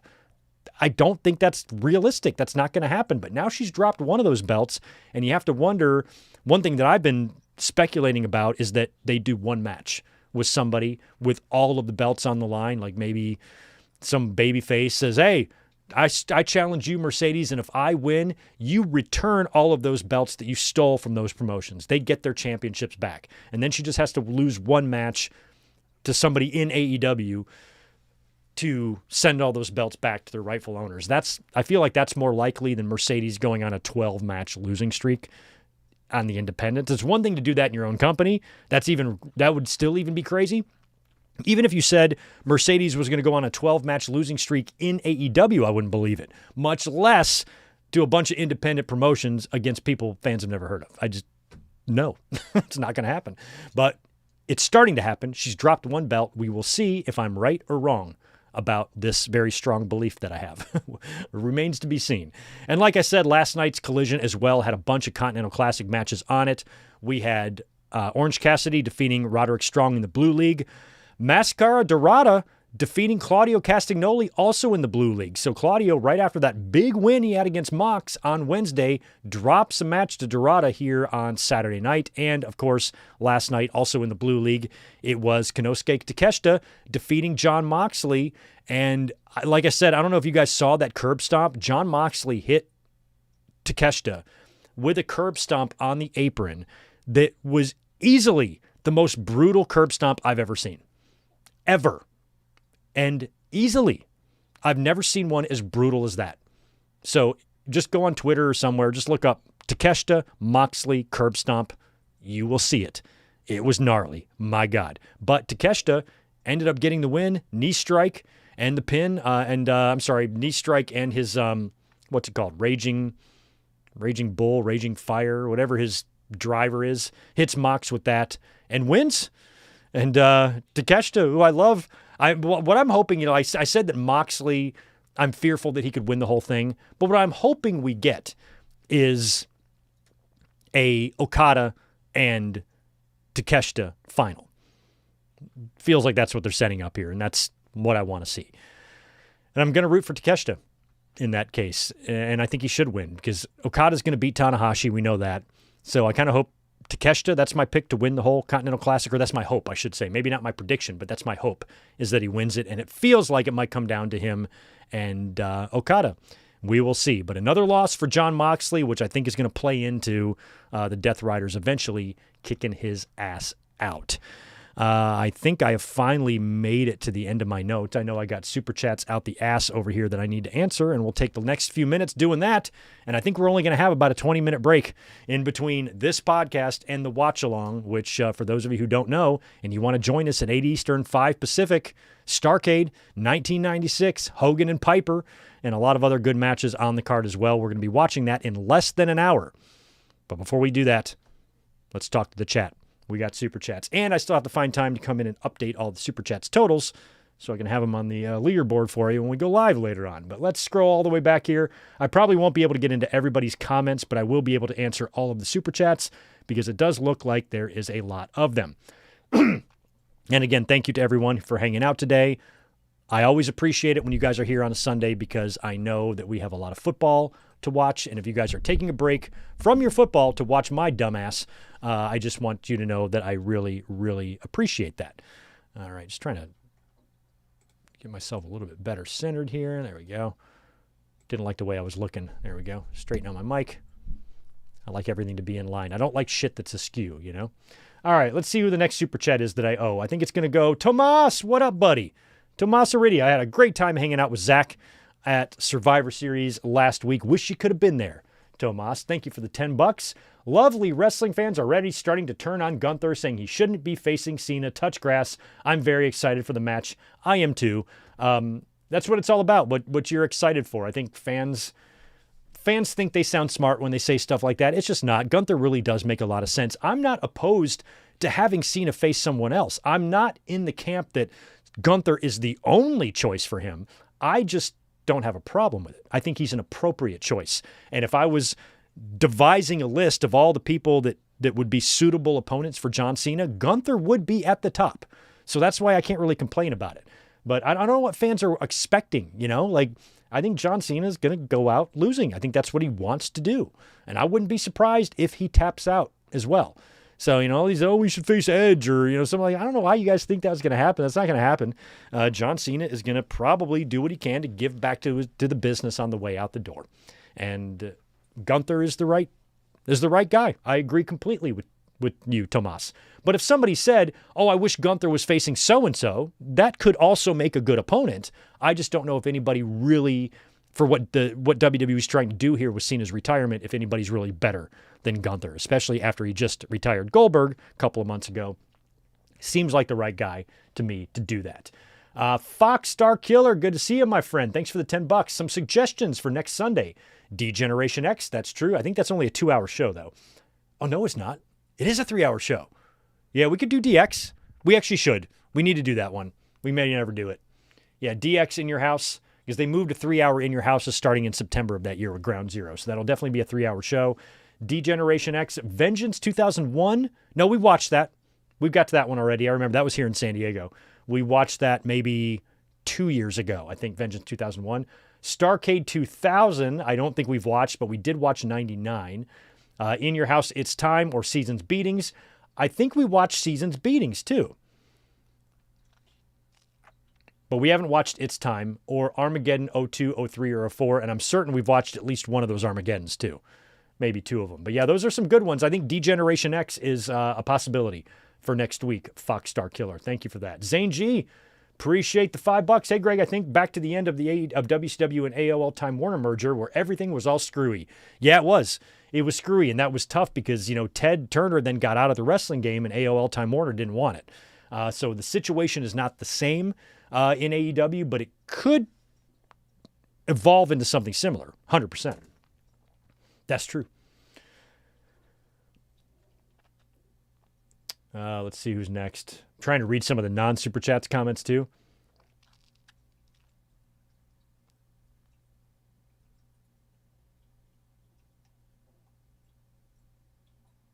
Oh, okay. See, sometimes you guys provide me with facts.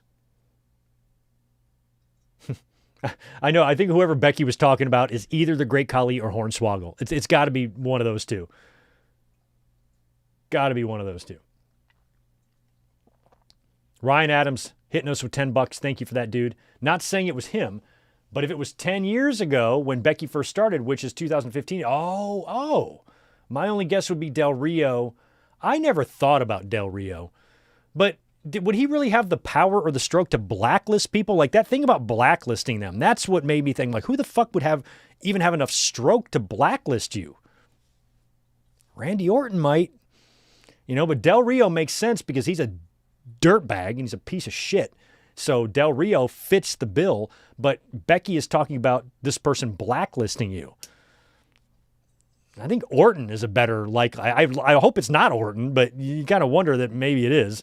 But Orton is the only one that I think would have enough power at that time to blacklist you, if you didn't sleep with them. And Randy might not have been with his wife back then. But no, she said this person doesn't work there anymore either. So I shouldn't be name dropping Randy. My fault, Randy. I know Randy's watching. He definitely is. He watches us every week. Him and his wife, they sit on their bed and they put me good micro commentaries up on their 70-inch TV and they watch the whole show. So Randy, I'm sorry for name dropping you there. I know it wasn't you. You would never do anything like that. Garrett Osborne, appreciate the $2. Don't want the Rick Rude treatment in video games. Oh my God. I assume you're talking about John Cena. Could you imagine the network edit? What a John Cena network edit would sound like? Oh, Eldon Campbell passed away. Yes, rest in peace to the Laker great. Eldon Campbell, wow. Yeah, rest in peace. I'm a big old school NBA fan. I loved it back in the day, man. Colin, good to see you, man. Appreciate the 10 from you. The night the lights went out in Georgia, Cena sample was written by Bobby Russell, husband of Vicki Lawrence, on the Carol Burnett show. She originally sang it in 1972. That's where the horns came from? Okay. I just looked up the song where they claimed the sample was taken from, and the horns were exactly the same. I did not know it was Bobby Russell, though. I didn't know those details. Interesting. Yeah, I found it funny that the lawsuit happens to come up now. What the timing on that is crazy. You had 23 years of listening to that song, or 20 years of listening to that song, and a week before he retires, you file a lawsuit? Weird. But thank you for that, Colin. I'll look up that information. Educate myself. Ryan Adams has got $2 for us. Natty Maxine for the IC title in Saturday night's main event in Montreal. That's not booked, though, right? They're probably going to set that up on Monday night. But would that, no, I don't know, though. Oh, you mean the Montreal one, though, is next month. Oh, yeah. Oh, do you stretch it that long? Aren't they doing a Saturday night's main event ahead of the Rumble, right? I almost feel like that's 2 months away. Yeah, maybe. Maybe low-key Natty comes back as Maxine's friend first. You do that for a few weeks on TV, then you do the turn. My thought was that Natty was going to turn the minute we saw her. So maybe she comes back, hangs out with Maxine a little bit, pretends to be her friend, and then just fucks her up. And then wins the IC title from her in Montreal. Hell yeah. Greg agrees. Zane might not agree. Here's $10 from him. Sorry, Greg. You said how Breakker is going to win the Royal... No, I didn't. I didn't say he's winning the Royal Rumble. I'm saying Russell Votes and Fightful Select are saying he's the current whiteboard favorite to win the Royal Rumble. I'm not saying that at all. I'm telling you what other people are saying. But how is Breakker... You said how is Breakker going... Oh, how is Breakker going to win the Rumble while at the same time possibly having the title? Hulk Hogan accomplished that in 1990. And who else did? Didn't Brock... Or no, Brock entered the Rumble as champion. So did Roman, right? And then, but the titles were Roman's title was on the line, Brock's wasn't. Hogan was in the Rumble and his title was not on the line either. Okay, so I guess you could do that, but you got to remember, Zane, that was before you had the stipulation. There was no winner gets the title shot at WrestleMania stip back then, but you are right. Here I thought you were telling me that I think Braun is going to win the Rumble. I'm like, nuh-uh, I just can't read. I have dyslexia. So yeah, you said, how is he going to win when he's the champ? Hogan did it, so can Braun Breakker. Well, then Braun Breakker is going to have to challenge himself and wrestle himself at WrestleMania. I don't know how that's going to work. But yeah, I suppose he could win the Rumble as champion, but I find it unlikely, Zane, that happens. Off Leather Wings has got $2. Thanks, dude. Hope you're well. Remember to upload to Spotify. I will upload to Spotify today. If I have time to do it in 35 minutes, I'll do it, but it might have to be tonight after the watch along. But I will upload it to the podcast sites always. These long-form podcasts, I always make sure I push out to the podcast feed. Sometimes my pay-per-view reviews and Raws, I don't bother. Zane, 5 more for you. I guarantee you, Greg, a match for the New Year's SmackDown between Rhodes and McIntyre will be a cage match. Okay. Yeah, I can see that. You need a stip for an issue this deep. And plus, they've had so many matches together already, and they've had bus attacks, car attacks, suspensions, War Games matches, brawls.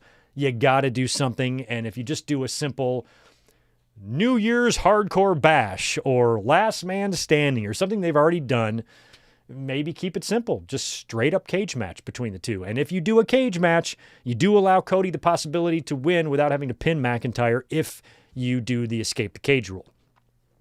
But that's also a way for McIntyre to win without beating Cody. So I like the idea of a hot potato.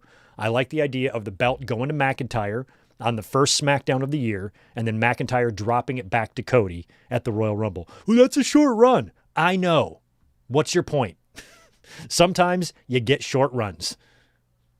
Get over it. So I like that. And if you have a cage match, McIntyre can win. You can protect Cody. And then Cody can say, hey, you pulled some bullshit to steal my championship in the cage match.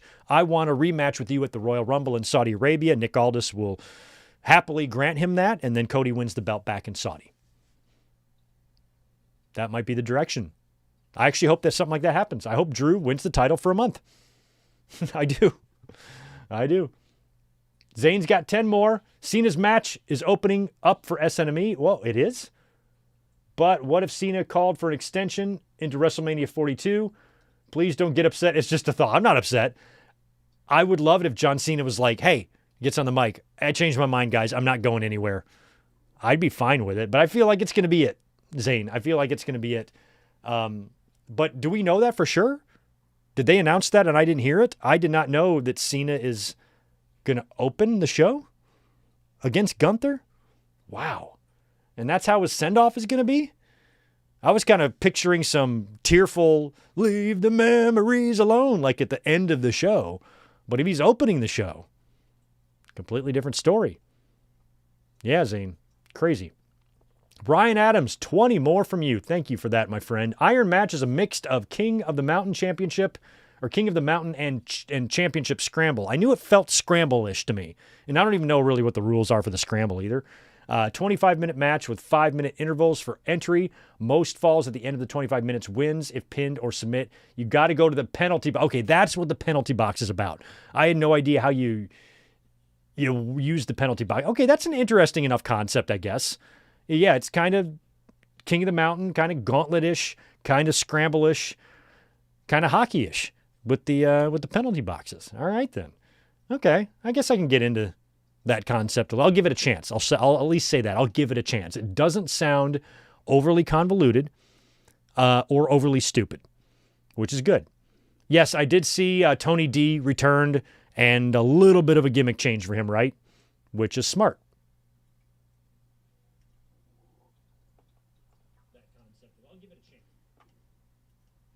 Juliet, yes, I'm still live. We started the podcast yesterday on Saturday, and we've been doing it all this time. Yeah, I know, but we got to shut it down here in a minute because we got to go live again for Starrcade. But I'm just scrolling through the super chats and whatnot.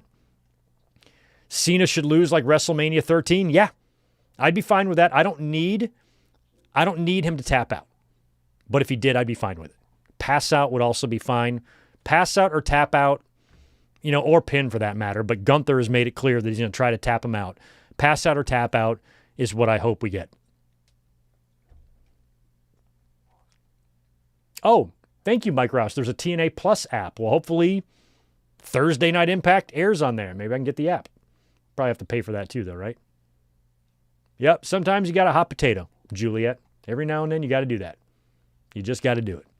All right, guys. Well, I'm sorry to kind of cut this short, but it's already 4:30, 7:30 on the East Coast, and we're going live in 30 minutes to watch, again, just to remind you, Starrcade 1996. So make sure you hop over there and get that page loaded up. I'm going to take a quick little break and have a little snack, regroup, crack a cold beverage open, a cold alcoholic beverage open since my podcast work is done and now I can play. We're going to relax and watch Starrcade 1996. So thank you again, guys, for hanging out. I feel like we could have gone 3.5 hours today, but we're running out of time, and we've got our stream coming up here in just a bit. So thanks for hanging out for this podcast. And with all your great suggestions and your super chats and your comments, I really appreciate it. I'm sorry to all the comments I didn't get to this evening, but we are busy and we are pressed for time. So you guys have a good one. Please regroup. Join us here in a few minutes, and we're going to watch Starrcade 1996 together. See you in a few. Peace.